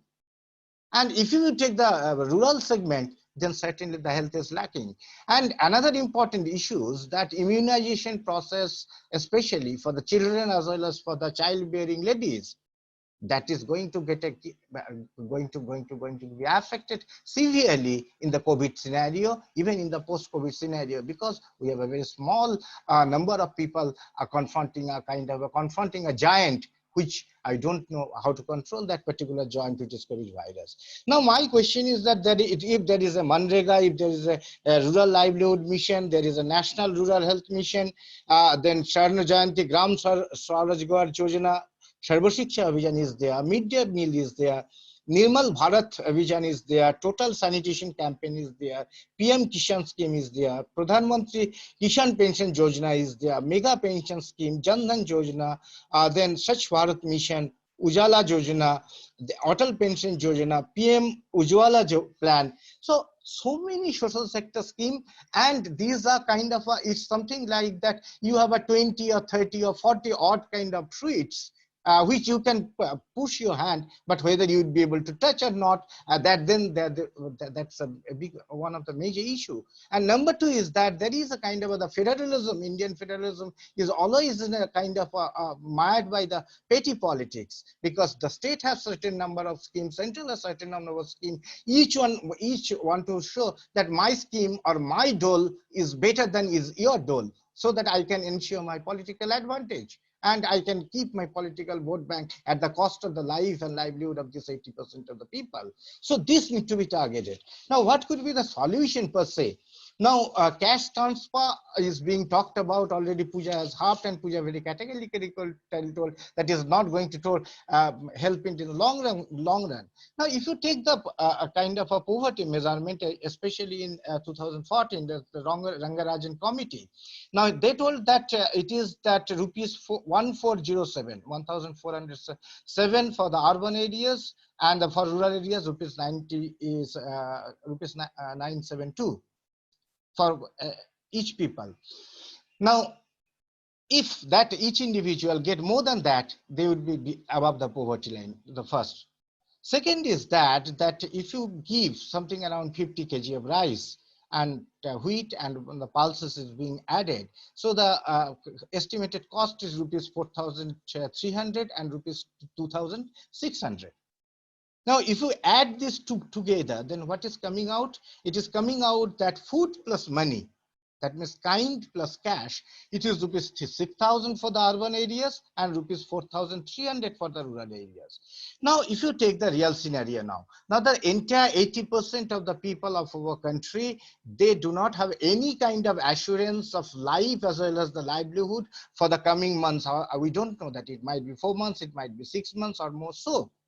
And if their vulnerability is such an extent that we need to reorient our policy in a manner that if we can ensure this cash and kind transfer, whatever be the amount is required for that, whatever restructuring of our different allocations are that, even so many schemes are there, if that the schemes can be pulled together, all the social schemes can be pulled together, money can be pulled together, and if we can at least transfer in terms of cash and kind, at least 6,000 rupees per family, and say for the urban areas, and 4,300 family for the rural areas, we have 82 crore people are having the ration card.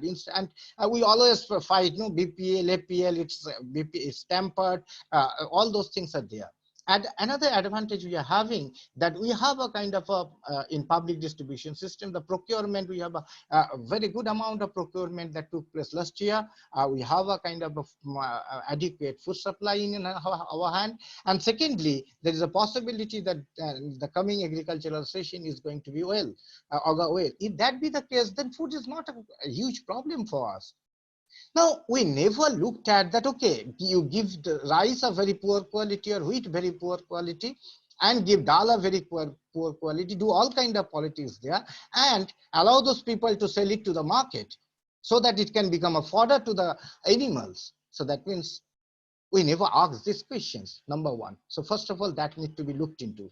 The second is that if a rural person is having informal worker, a wage earner, daily wage earner, a migrant laborer, even the agricultural laborer, if they do not have an income, then if that distribution is taking place, you change the food basket.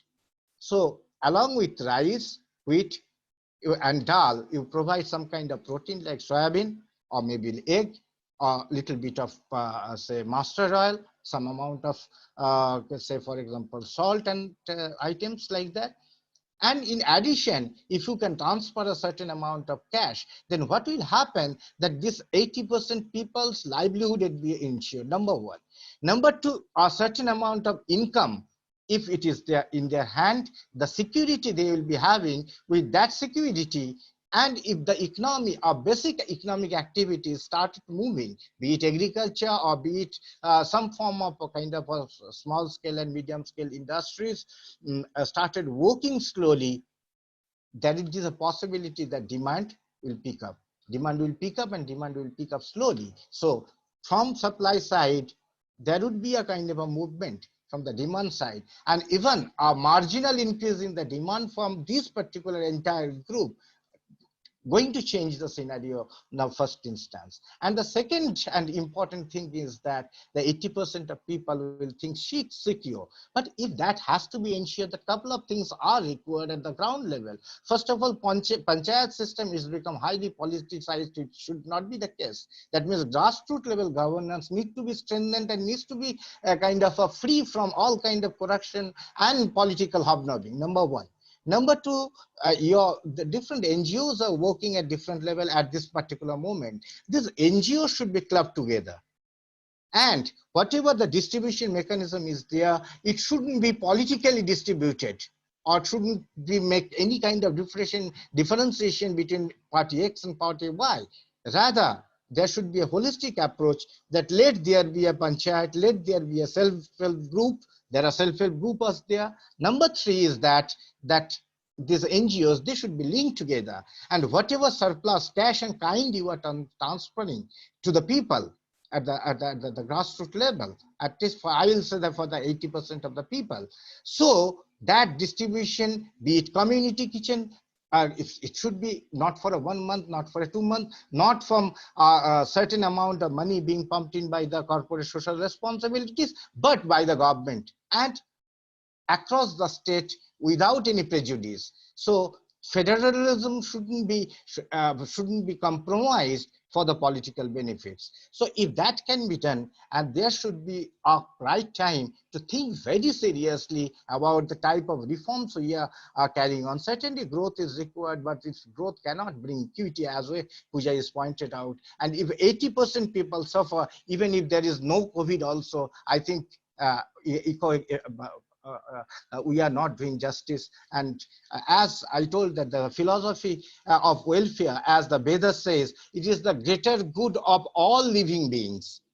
So when we talk about the all living beings, then entire environment also comes into. So therefore, until and unless we are going for this holistic approach, we are changing our mindset up, and we are tinkering with the international relations, international trade, all those things are there. Certainly it would be rectified today or tomorrow. But until and unless we are changing this approach, and a self-sustained village should be the kind of a model that needs to be followed in a letter and spirit, and especially the regions, the regional disparities, the way it has been created over time. We need to have a kind of a balance, so that the rural people should be in the rural areas, and self-sustained village model should be incorporated in our country, and whether you have a growth of 5% or 6%, whether there is a volatility in the Sensex or not, all those things can be taken care of. I think that is the need of the, not only that is the need of the future.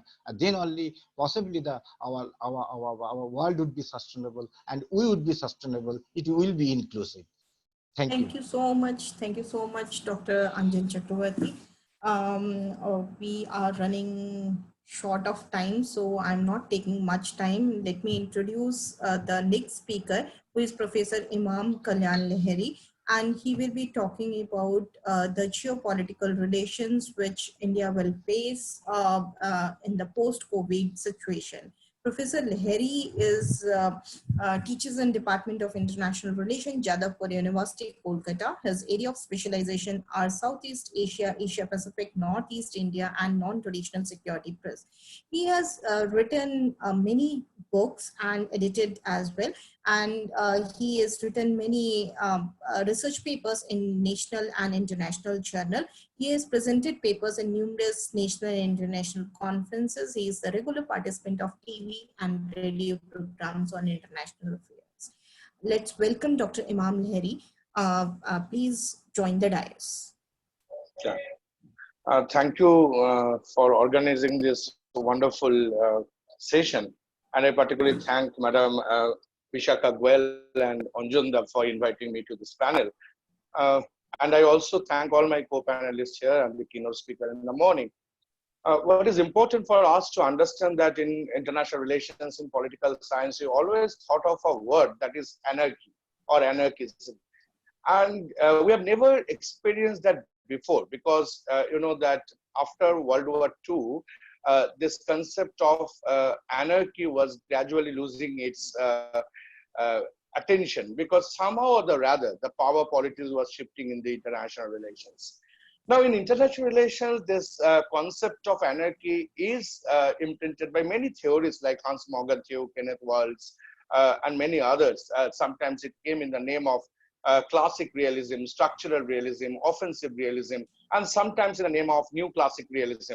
But all of them, they emphasize primarily on a very basic concept that conflict rather than cooperation, what characterizes international relations. So you cannot ignore conflict in the understanding of international relations because this is inevitable. But when anarchy prevails, as we all know that when anarchy prevailed in the prehistoric times, that there was a need for the creation of a king. And today in the 21st century, there's a need for the creation of a superpower. Now, since 1945, what we have seen that there was a Cold War era, then post-Cold War era. Sometimes USA was the dominating force. Sometimes the major players, the regional organizations like European Union, along with United Nations played a dominant role. Sometimes China played a very important role in understanding of international relations, that who will become the powerful nation. And India was also no exception, that India sometimes strived hard to just come up into this kind of cooperation, in this kind of competition. Now, what is important us today, that it has become apparent that the repercussions of the coronavirus disease that was not known to many, one of basically the COVID-19 disease, and it has casted a shadow on the relations within the structure of international relations, not only from the perspective of India, but from the perspective of European Union, from the perspective of United Nations, which are threatening the future of its existence. Now, there again, a rise of a new understanding that whether the model of international relations, what we have witnessed so far, particularly after 2012, that is the right-wing populist current that swayed the entire world order, whether it is Japan, whether it's China, whether it's India, whether it's United States. This right-wing populist currents and the reflection of potential for winning a broad majority particularly in presidential or parliamentary elections has necessarily changed the model of international relations too, because you know that this has created a destabilization in many fronts. Since 2012, we are primarily facing this kind of problem. So this hit of coronavirus crisis today, it was not known to all of these political leaders, and not only them, but they also compelled us, the scholars of international relations, to create a new kind of confusion in the study of international relations, because this will definitely make a shift towards cooperation more than competition and conflict. Because so far, Hans Morgenthau has developed a model in 1945 that conflict is the basis of international relations. The power is the basis of international relations. But today, in 2020, what we are witnessing, that competition and conflict, out of these two, the cooperation will definitely prevail. because it will supersede competition and complete, which remain the dominant character in international relations. One thing I also want to tell you that who made this concept of international relations is basically the winners of the war.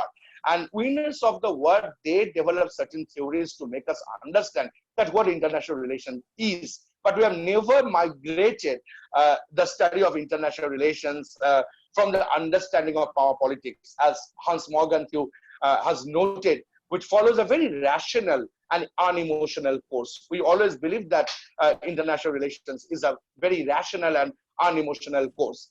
As people across the world are concerned about health and family today, this is really happening. And higher theories that tend to focus on changing global power relations due to the spread of novel coronavirus, which is basically COVID-19.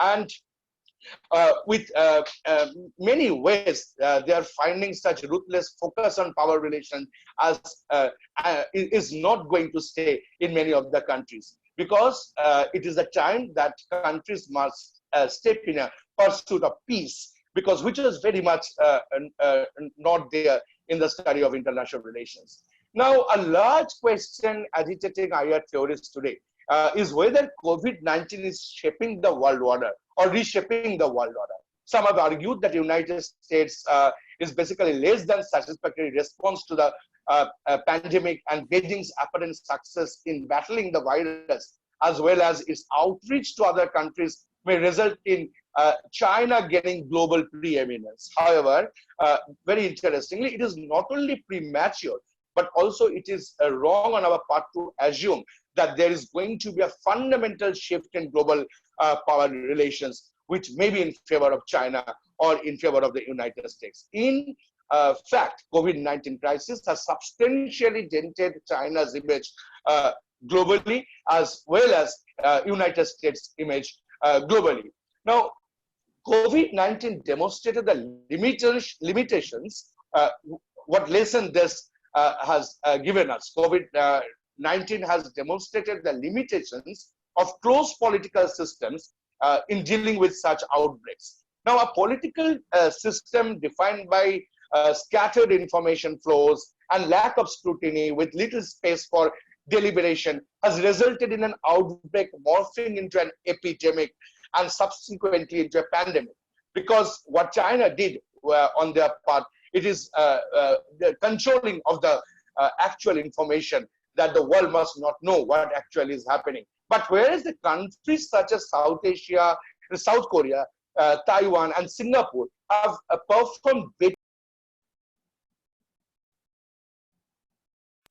while South Korea operationalized a massive testing program, there are concerns that has also deployed intrusive technologies to identify people for testing. But it is unfortunate that after staying in the global order, the post-globalized order, because globalization, that was a compelled phenomena, that was a forced phenomena. But most importantly, what we did, the developing world, the underdeveloped countries, the third world countries, we automatically tried our best to link ourselves with this power politics of globalization.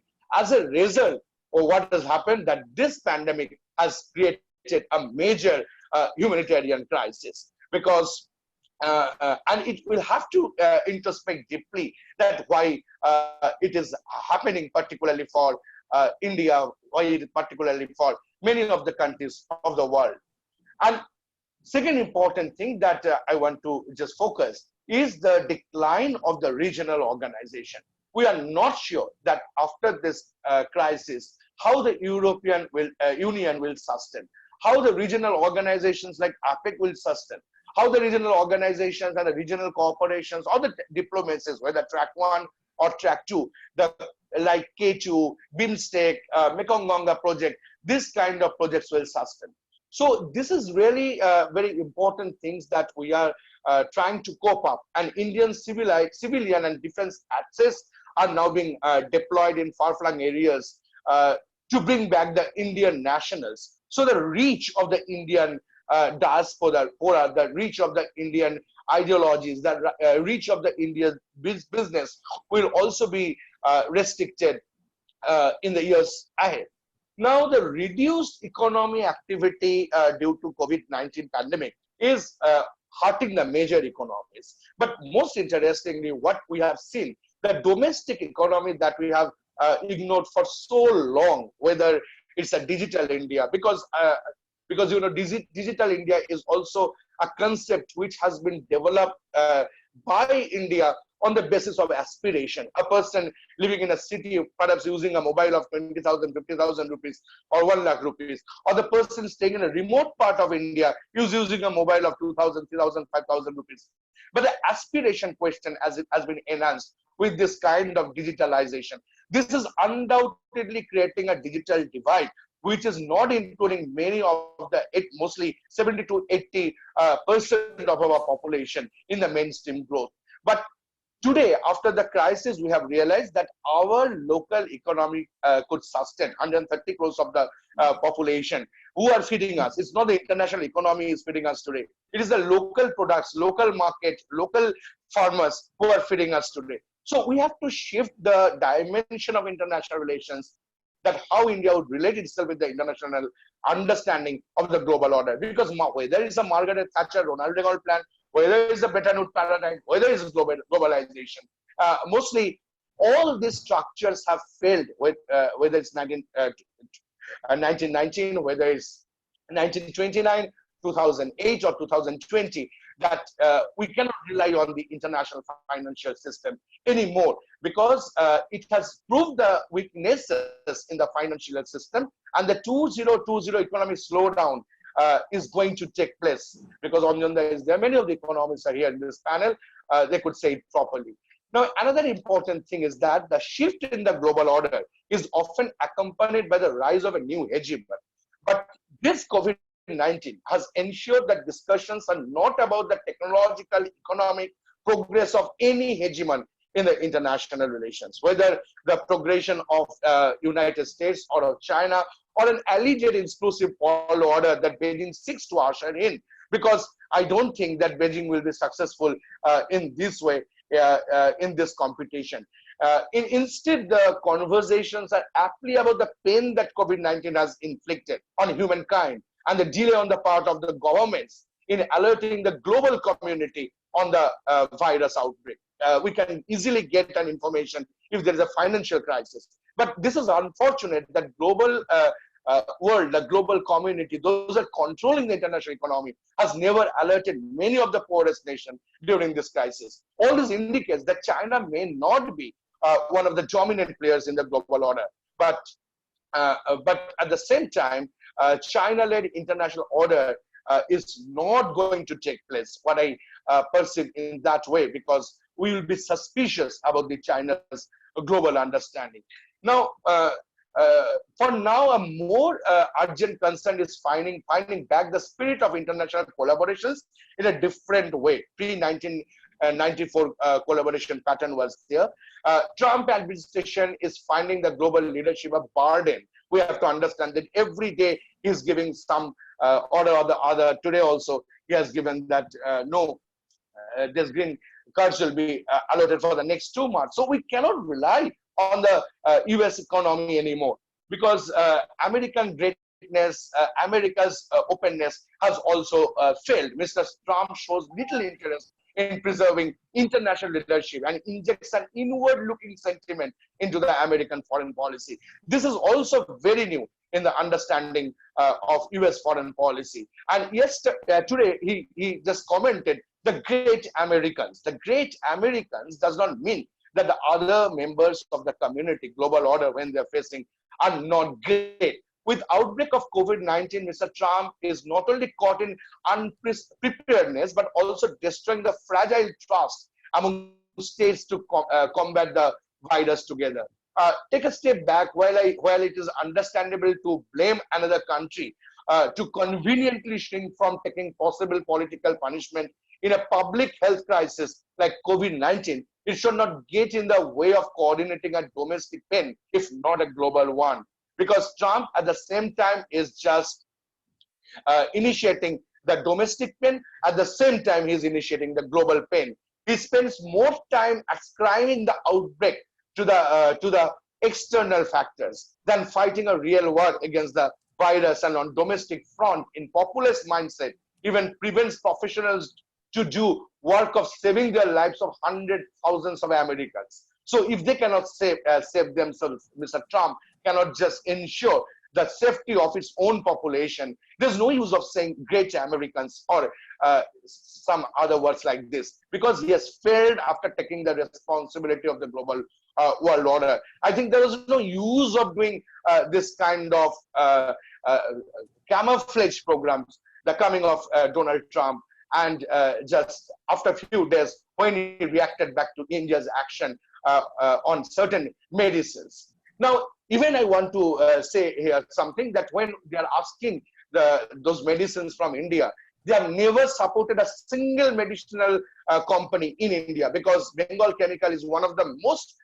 oldest this medicine producing company in India. It's a government medicine producing organization, but both the government of India, the international community has never helped them. Today they are striving hard for asking these domestic medicinal companies to produce the medicine after violating those TRIPS missions that was coined during the Uruguay round.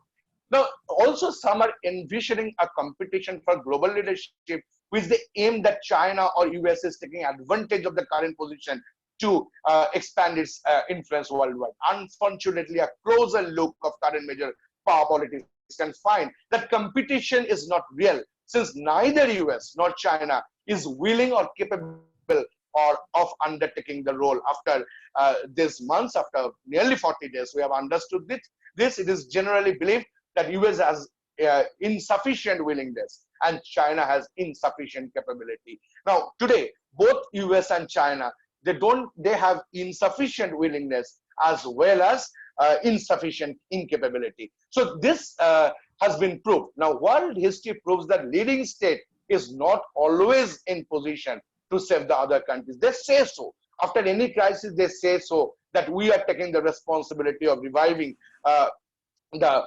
condition of the developing world. But as you know, the Frantz Fanon, when he used the word third world for the first time in his book, Rachel of the Earth, he clearly mentioned that what remained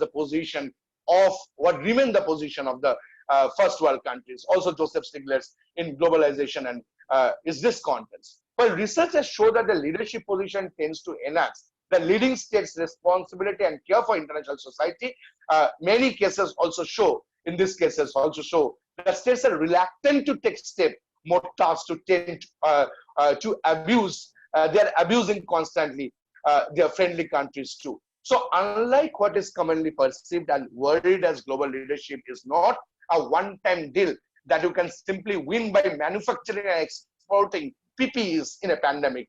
And not to mention that international leadership is not free of cost. And even the once all-century superpower is shrinking from tremendous cost and responsibility embodied in that role. So this is really happening, and I believe that there is a major trend of shifting the international global order in the years to come, because the mode of leadership has to be changed, because they are prone to the post-2012 leadership pattern at the international scenario till 2020. But at the same time, at the domestic level, we have to use the major factors. I will take 1 or 2 minutes. That's celebrating. For the intervention, Dr. Larry, we are running out of time. So can you please? I'm just wrapping up that we are celebrating the cross-national dialogue between people. This is good, and also what is important, that we are accelerating towards responsible statecraft.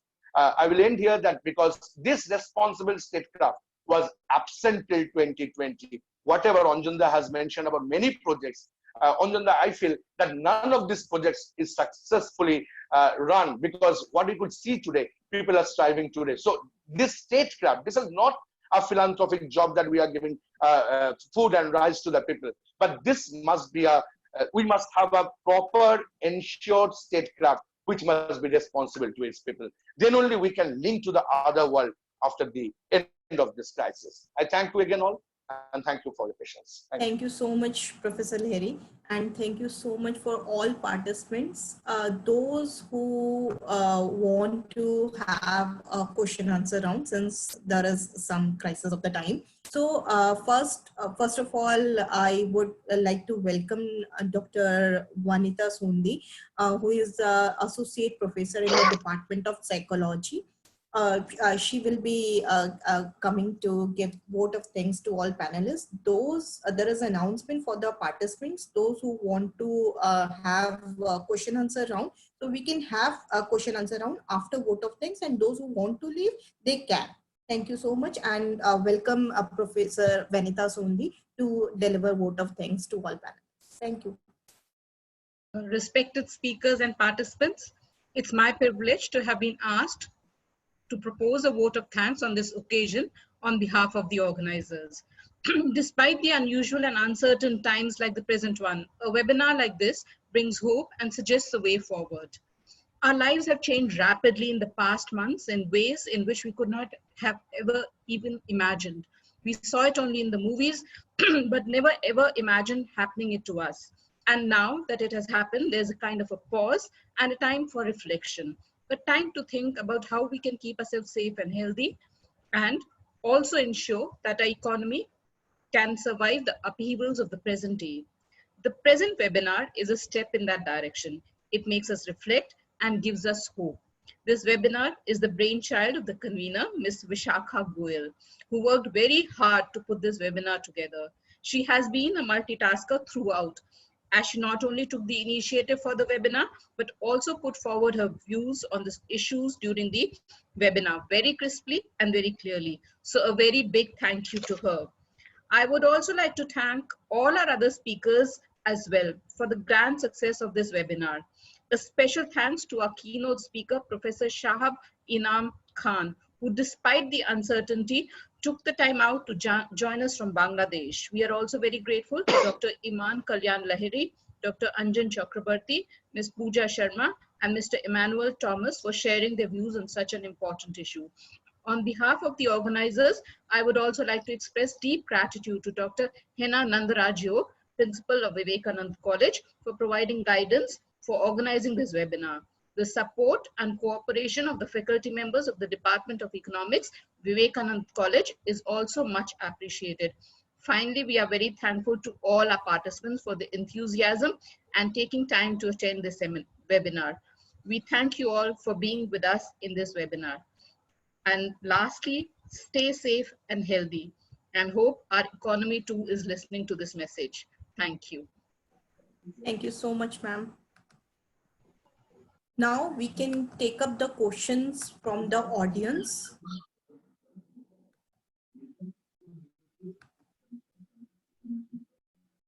Okay, so the questions which I have got,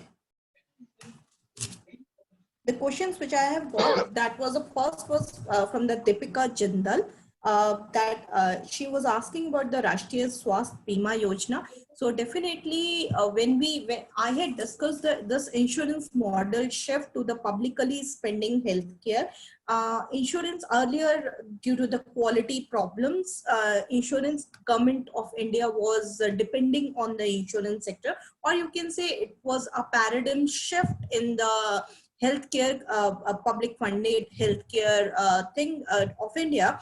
Earlier, actually, those people, they as Professor Anjan has also discussed this thing, that the quality issues in the public healthcare system was totally revealed out. I mean, there was a low income distribution. There was a regional disparities in public hospitals. There was a quality issue in public hospitals. High pressure was also there. So that means there was a huge crisis in the public sector unit. And that was the reason that government of India had make this paradigm shift of this, taking this insurance sector into the consideration. But right now, during this pandemic, definitely this particular private sector has also revealed its quality. I mean, this also happened, and this is not the new thing to India. This also happened in educational sector earlier. when the quality issues were revealed in the government-funded schools, that time there was a high dependence on the private funded schools. But then the quality issues were also revealed in the public funded education, and there was a high disparities. So this is the same similar thing. We also should say that the public spending healthcare model of India cannot be moved to the private sector unless and until there is a strict quality control checks, which of course during this time is not possible. Later on, it may be possible to find the opportunities, to find the way out to control the quality of the private healthcare center. Another question was asked by Dr. Malini Sharma. She was asking about the nudge theory and hand wash. Of course, ma'am, the nudge theory played its role. But the problem is that if the basic infrastructure is not available, no matter whether the household want to wash their hands regularly, particularly in this pandemic, nudging is regularly given by the government. There is public expenditure, there is campaigns, there are social campaigns to motivate people to wash their hands regularly.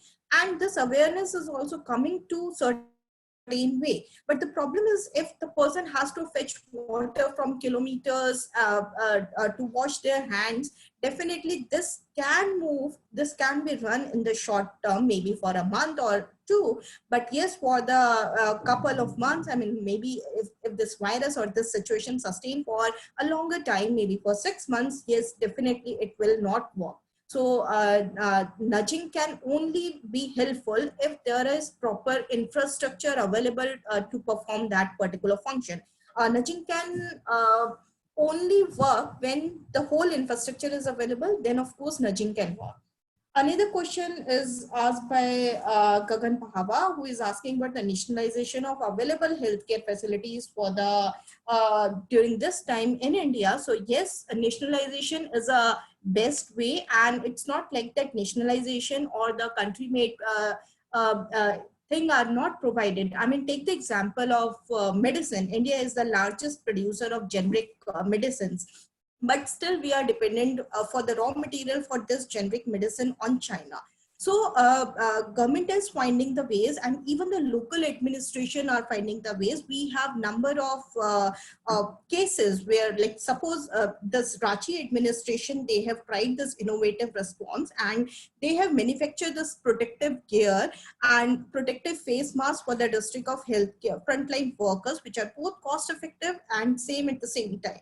Another thing is like most of the cost effective protective gear, again, some local administration with the help of self-help groups, they have developed Ranchi district administration in Ranchi has developed face sheet or the visor, which as an additional protective layer cover the face portion above the mask. This sheet available in the market for 50 rupees per piece, and they are producing for 5 rupees per unit. So again, this is giving the employment opportunities to self-help group, as well as it create the self-dependency and even the cost effectiveness in the market. We have so many examples of nationalization, and this is the best way. The only problem is that right now we are not technologically independent. So that require a long run. That particular solution can be provided in the long run. And right now government is finding the ways to do this nationalization. Of course, we have to do it. There is no other way out. As Dr. Lahiri also said this thing, that international trade is changing its position in this pandemic situation. So definitely that would be the best way. But right now we are not totally independent in ourselves in producing all the healthcare incentives. So I'm sure I have taken all the questions. Now I request other panelists also to take up the questions of the participants.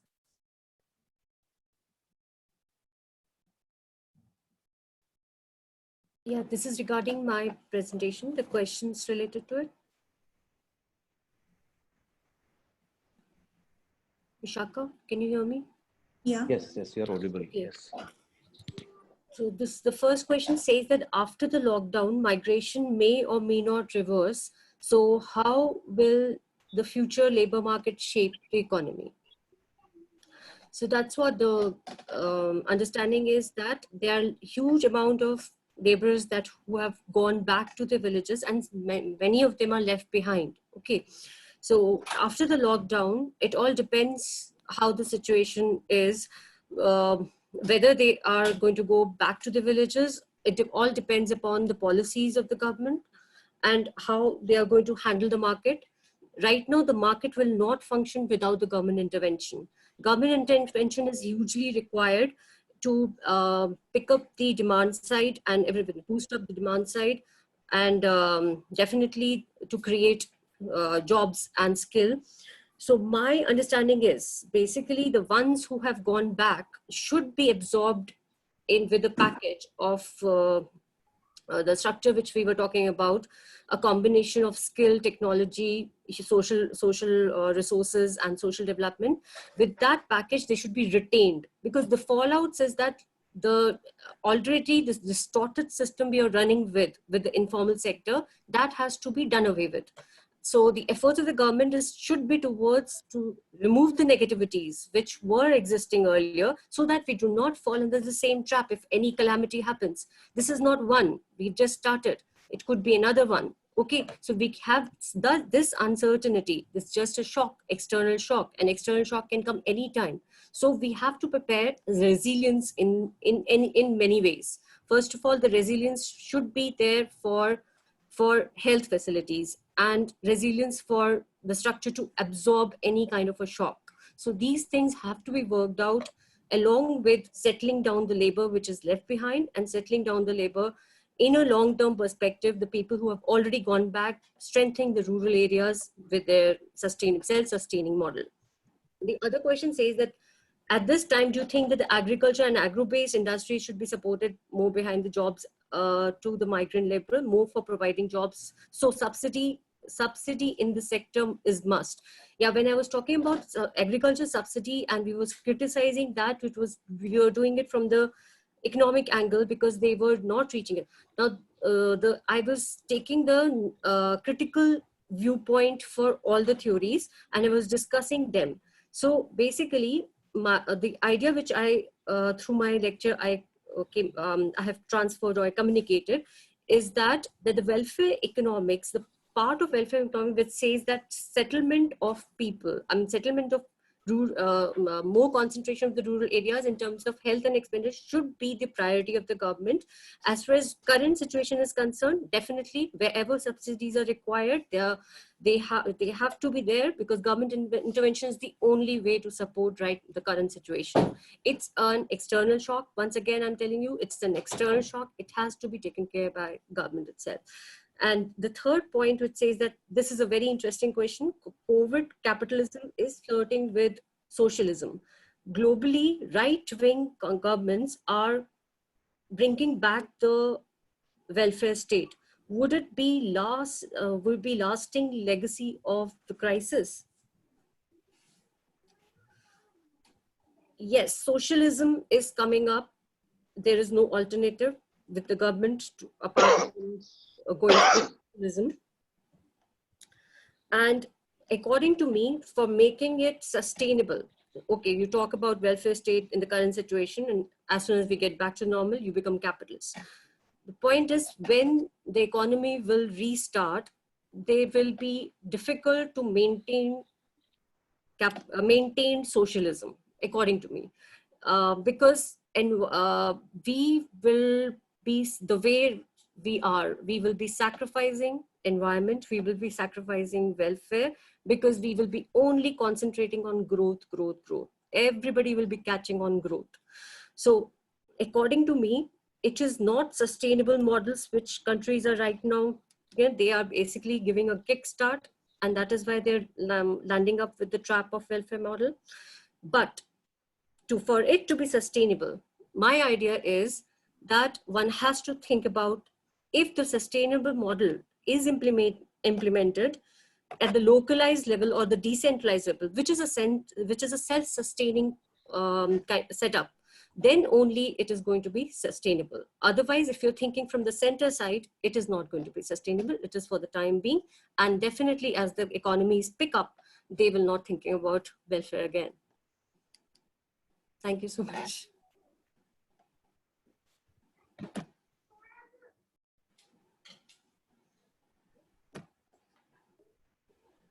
Yeah.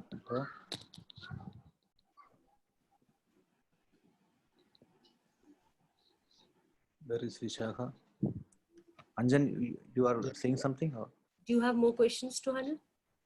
I think one or two questions are there from India's to everyone. Not many questions are there for Professor Lahiri. So will you take up few? Yes, please. Yes, please. Yes, ma'am. Hello. Yes, you are audible. Yeah. Some of the questions I've received, one is that do you think the African countries refuse the debt payment to China? Will it set new equations in global economy? See, that China has always tried to make a divide. It's not new because I am not getting into the details because China is having an ocean policy. This ocean policy to have a control over the Indian Ocean, to have a control over the South China Sea, and today they are trying to control the Arctic Ocean too. So you know that entire ocean controlling the ocean policy.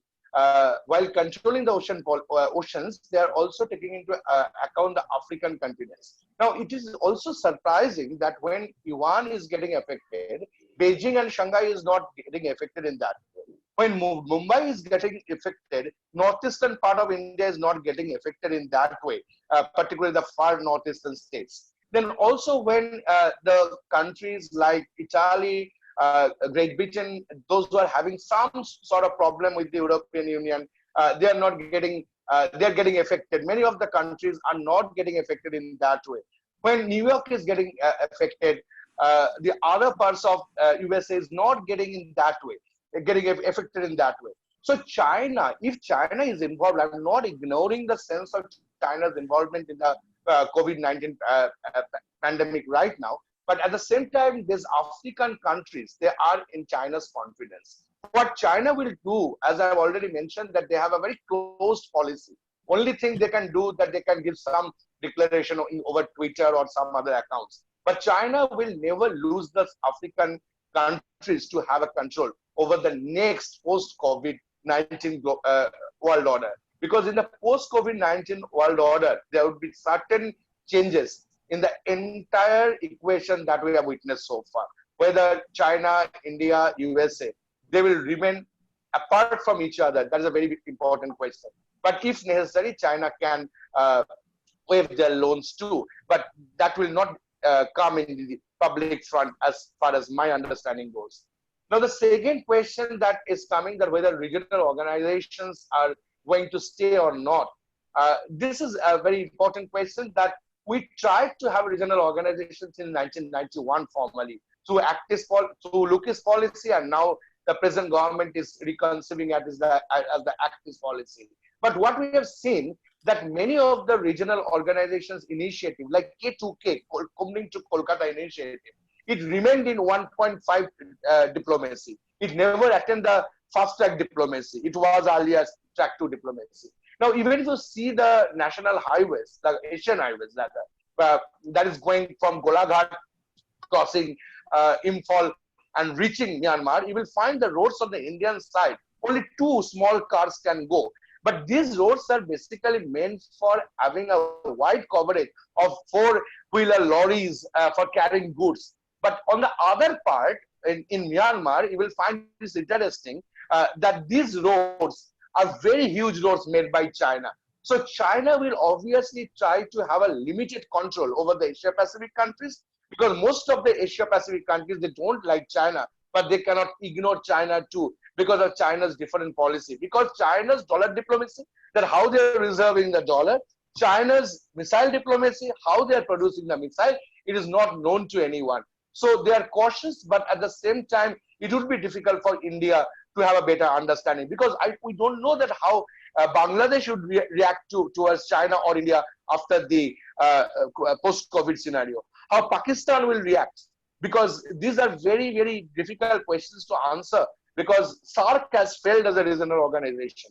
SARC is never successful because SARC roadways, SARC free trade markets, in spite of having repeated WTO directives, SARC has failed to organize this regional system of free trade agreements. So it is very difficult. SARC is not like ASEAN. So perhaps the regional organization in some other parts of the world will grow, but it's very difficult to say about India when so many players are looking towards the Indian market. There is a question that whether this Indian diplomacy will shift from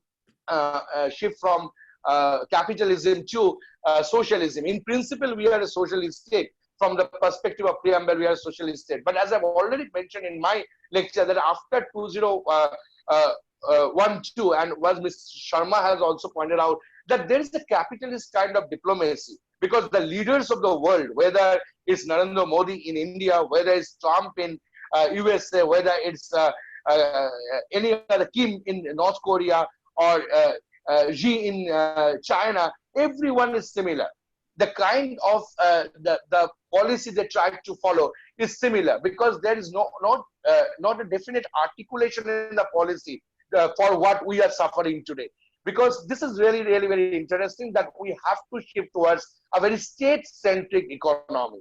I don't know whether it's socialism or capitalism, but we have to move towards a state-centric economy. You see the condition of BSNL, you see the condition of Indian Railways, how they're trying to move it away. The ONGC, as I've already mentioned about the Bengal chemicals, these are the organization has to be taken care of. Otherwise, India is not going to sustain very well in the economy, in the international economy, unless and until these organizations are boosted up. Because one Reliance Group cannot sustain the Indian economy as a whole, because they have destroyed the whole of Indian economy and now they are investing in Africa. And there is also the Chinese investment. So this thing has to be sorted out very carefully, that what we are going to do in the post-COVID-19 scenario. Are there any questions?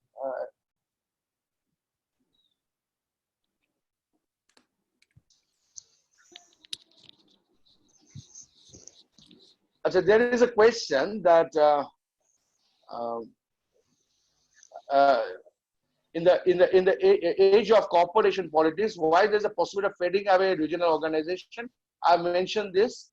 Globalization was the rise of economic nationalism. See, economic nationalism, all of us have ignored so far, because there is you have to understand there is a difference between the international capital and the national capital, because national bourgeoisie, based on which the Indian National Congress was formed, and the international economy, the bourgeois we are seeing today, the bourgeoisie system we are seeing today, these are very different. So, as I've already mentioned, I don't understand that whether it will be a perfect socialism or not, but whether it will be capitalism or not, we have to develop the manufacturing industry as far as India is concerned. We are now waiting for 5 lakh kids from China when we are, or Korea, when we are having 130 crore population. So the entire situation at the international level is going to change in the post-COVID scenario. Thank you so much, Dr. Imam. There is another question. Do you think African countries refuse the debt payment to China? Well, it set a new equation in global economy. So that was, I found it's a new perspective among the audience. Yeah, as I've already mentioned, we have to understand the China's diplomatic pattern, because China, the diplomacy they are following today is very different from the Mao Zedong's idea. So Mao Zedong has incorporated Lenin, Marxism, and also the Confucian ideas in his understanding of the China's politics.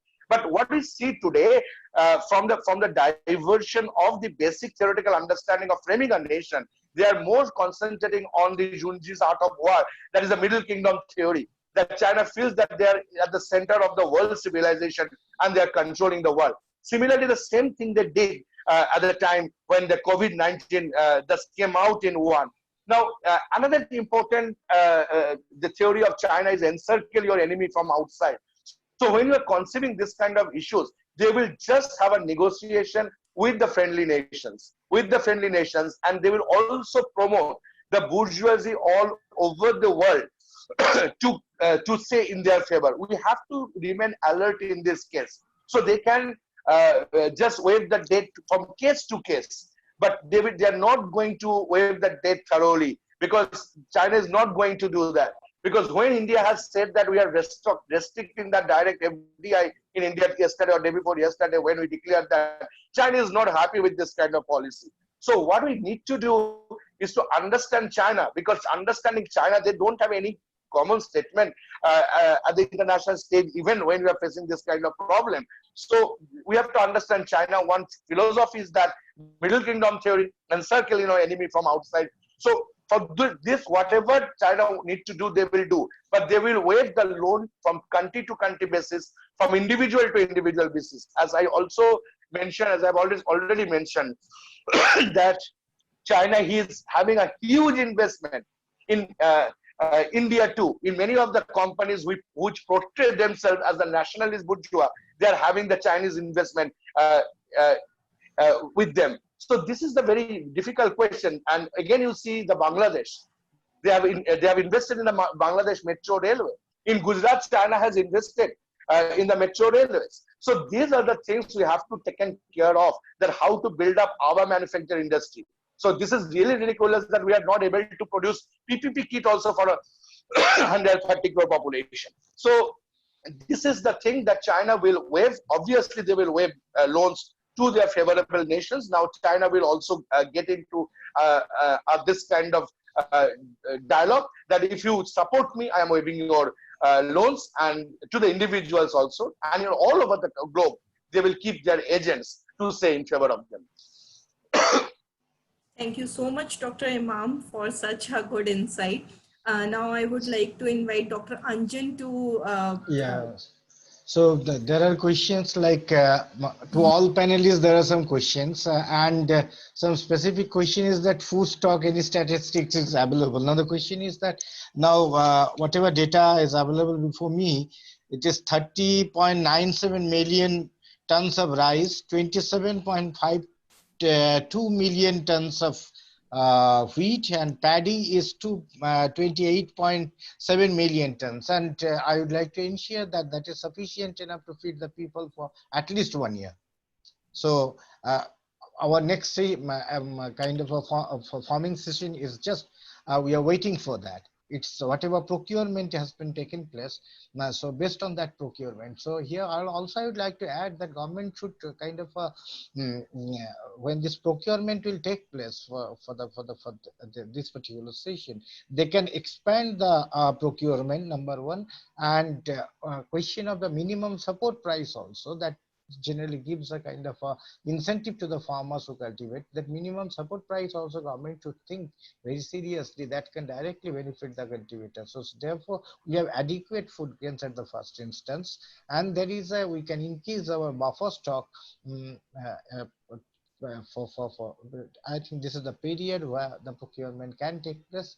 And the third is that the ensuing session also, if the MSP, minimum support price, and procurement price both being enhanced, and if the benefit not goes to the rich farmers, rather reach to the poor farmers or the marginal farmers, which constitute the majority segment of the agrarian community, certainly the agrarian community will be much better positions.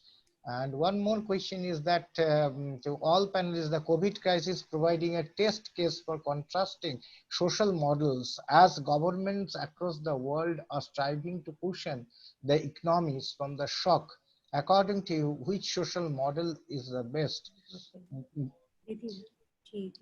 Now this is to the all panelists. So for my take is the concern, already I have very categorically told that so when you are actually when since 1991 two things have simultaneously happened. Suppose that taste and preferences, there is a kind of a homogenization, there is a constant effort so that your taste and preference become homogenized. So this is the first. And even there was a cultural homogenization but that was also consciously being carried on. Until unless these two things have been taken simultaneously happen, then the market, especially the market of the developed world, cannot take the kind of expand their market base in the entire southeast region, because that is the biggest population that we are having. So therefore, when we are compromising with our taste and preferences as well as the cultural homogenization, that we never paid any attention to that, and possibly this post-COVID scenario has given a lot of signals that our way of life can be reviewed. Even in a locked-in situations, people like possibly people who are much better positions and people who are vulnerable in both the segments, that there should be some kind of reorientation of life. Many things we don't require that we understand. So this too, and the third question is that I think regarding some medicines and all that, what is going to happen. So even medicine, in our medicine industry is mostly dependent on 65% of the medicine is dependent on import from China. So therefore, as like the international relation people telling that on import we have to depend on China because they are the one of the largest trading partner. And most of the so the medicine is concerned also, until and unless we become self-reliant, we cannot become self-reliant. So we have to depend on China for that matter. Thank you so much, Dr. Anjan, for clearing the doubts of all audience, and I'm also thankful to all audience for such a patientful listeners. I mean, we are exceeding by half an hour with our stipulated time, and the esteemed our principal has also joined the group once again, and she is also sparing such a precious time.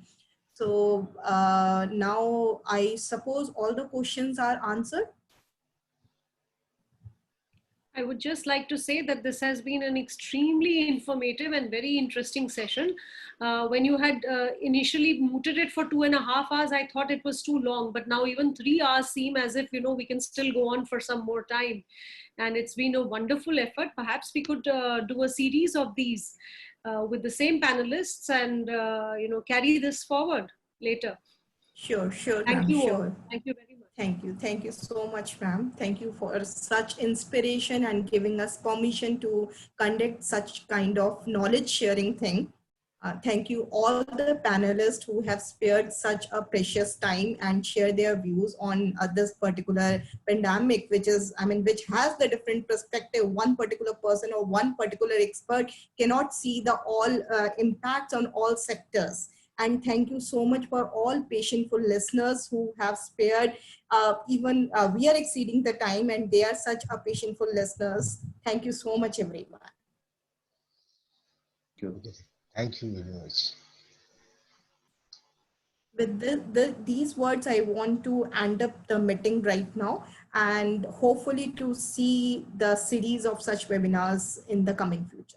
Thank you, everyone. As one of the panelists, I would like to say, ma'am, it's really the way your college has taken the initiative. Actually, you paved the way for this kind of things. And we belong to different institutions and different regions, and we get connected. And possibly what we can do that in the days to come, that we can do the collaborations and in the same manner, so long this lockdown process is going on. Even without lockdown situation also, we can carry on this kind of and for the taking the initiative, Vishaka and your institutions, we are really, really grateful to you. And I would also like to say something. So like my college is Daulat Ram College.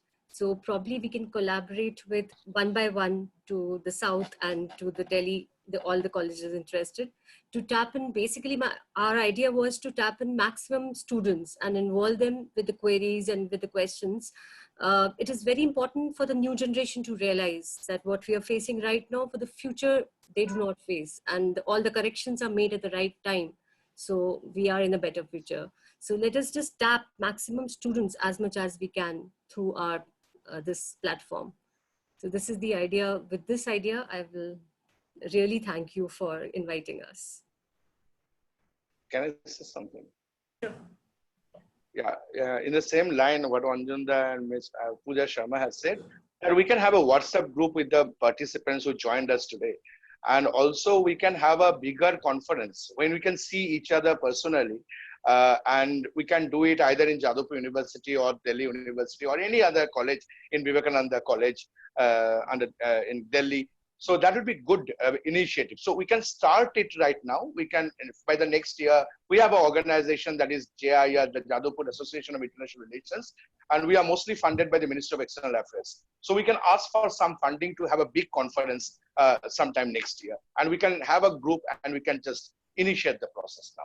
Thank you so much. Welcome you all. We shall welcome you all. We hope to. Thank you. Thank you. Let me also join all the panelists and participants in thanking Vivekananda College, the principal and all the faculty members, especially Vishakha, for organizing this webinar.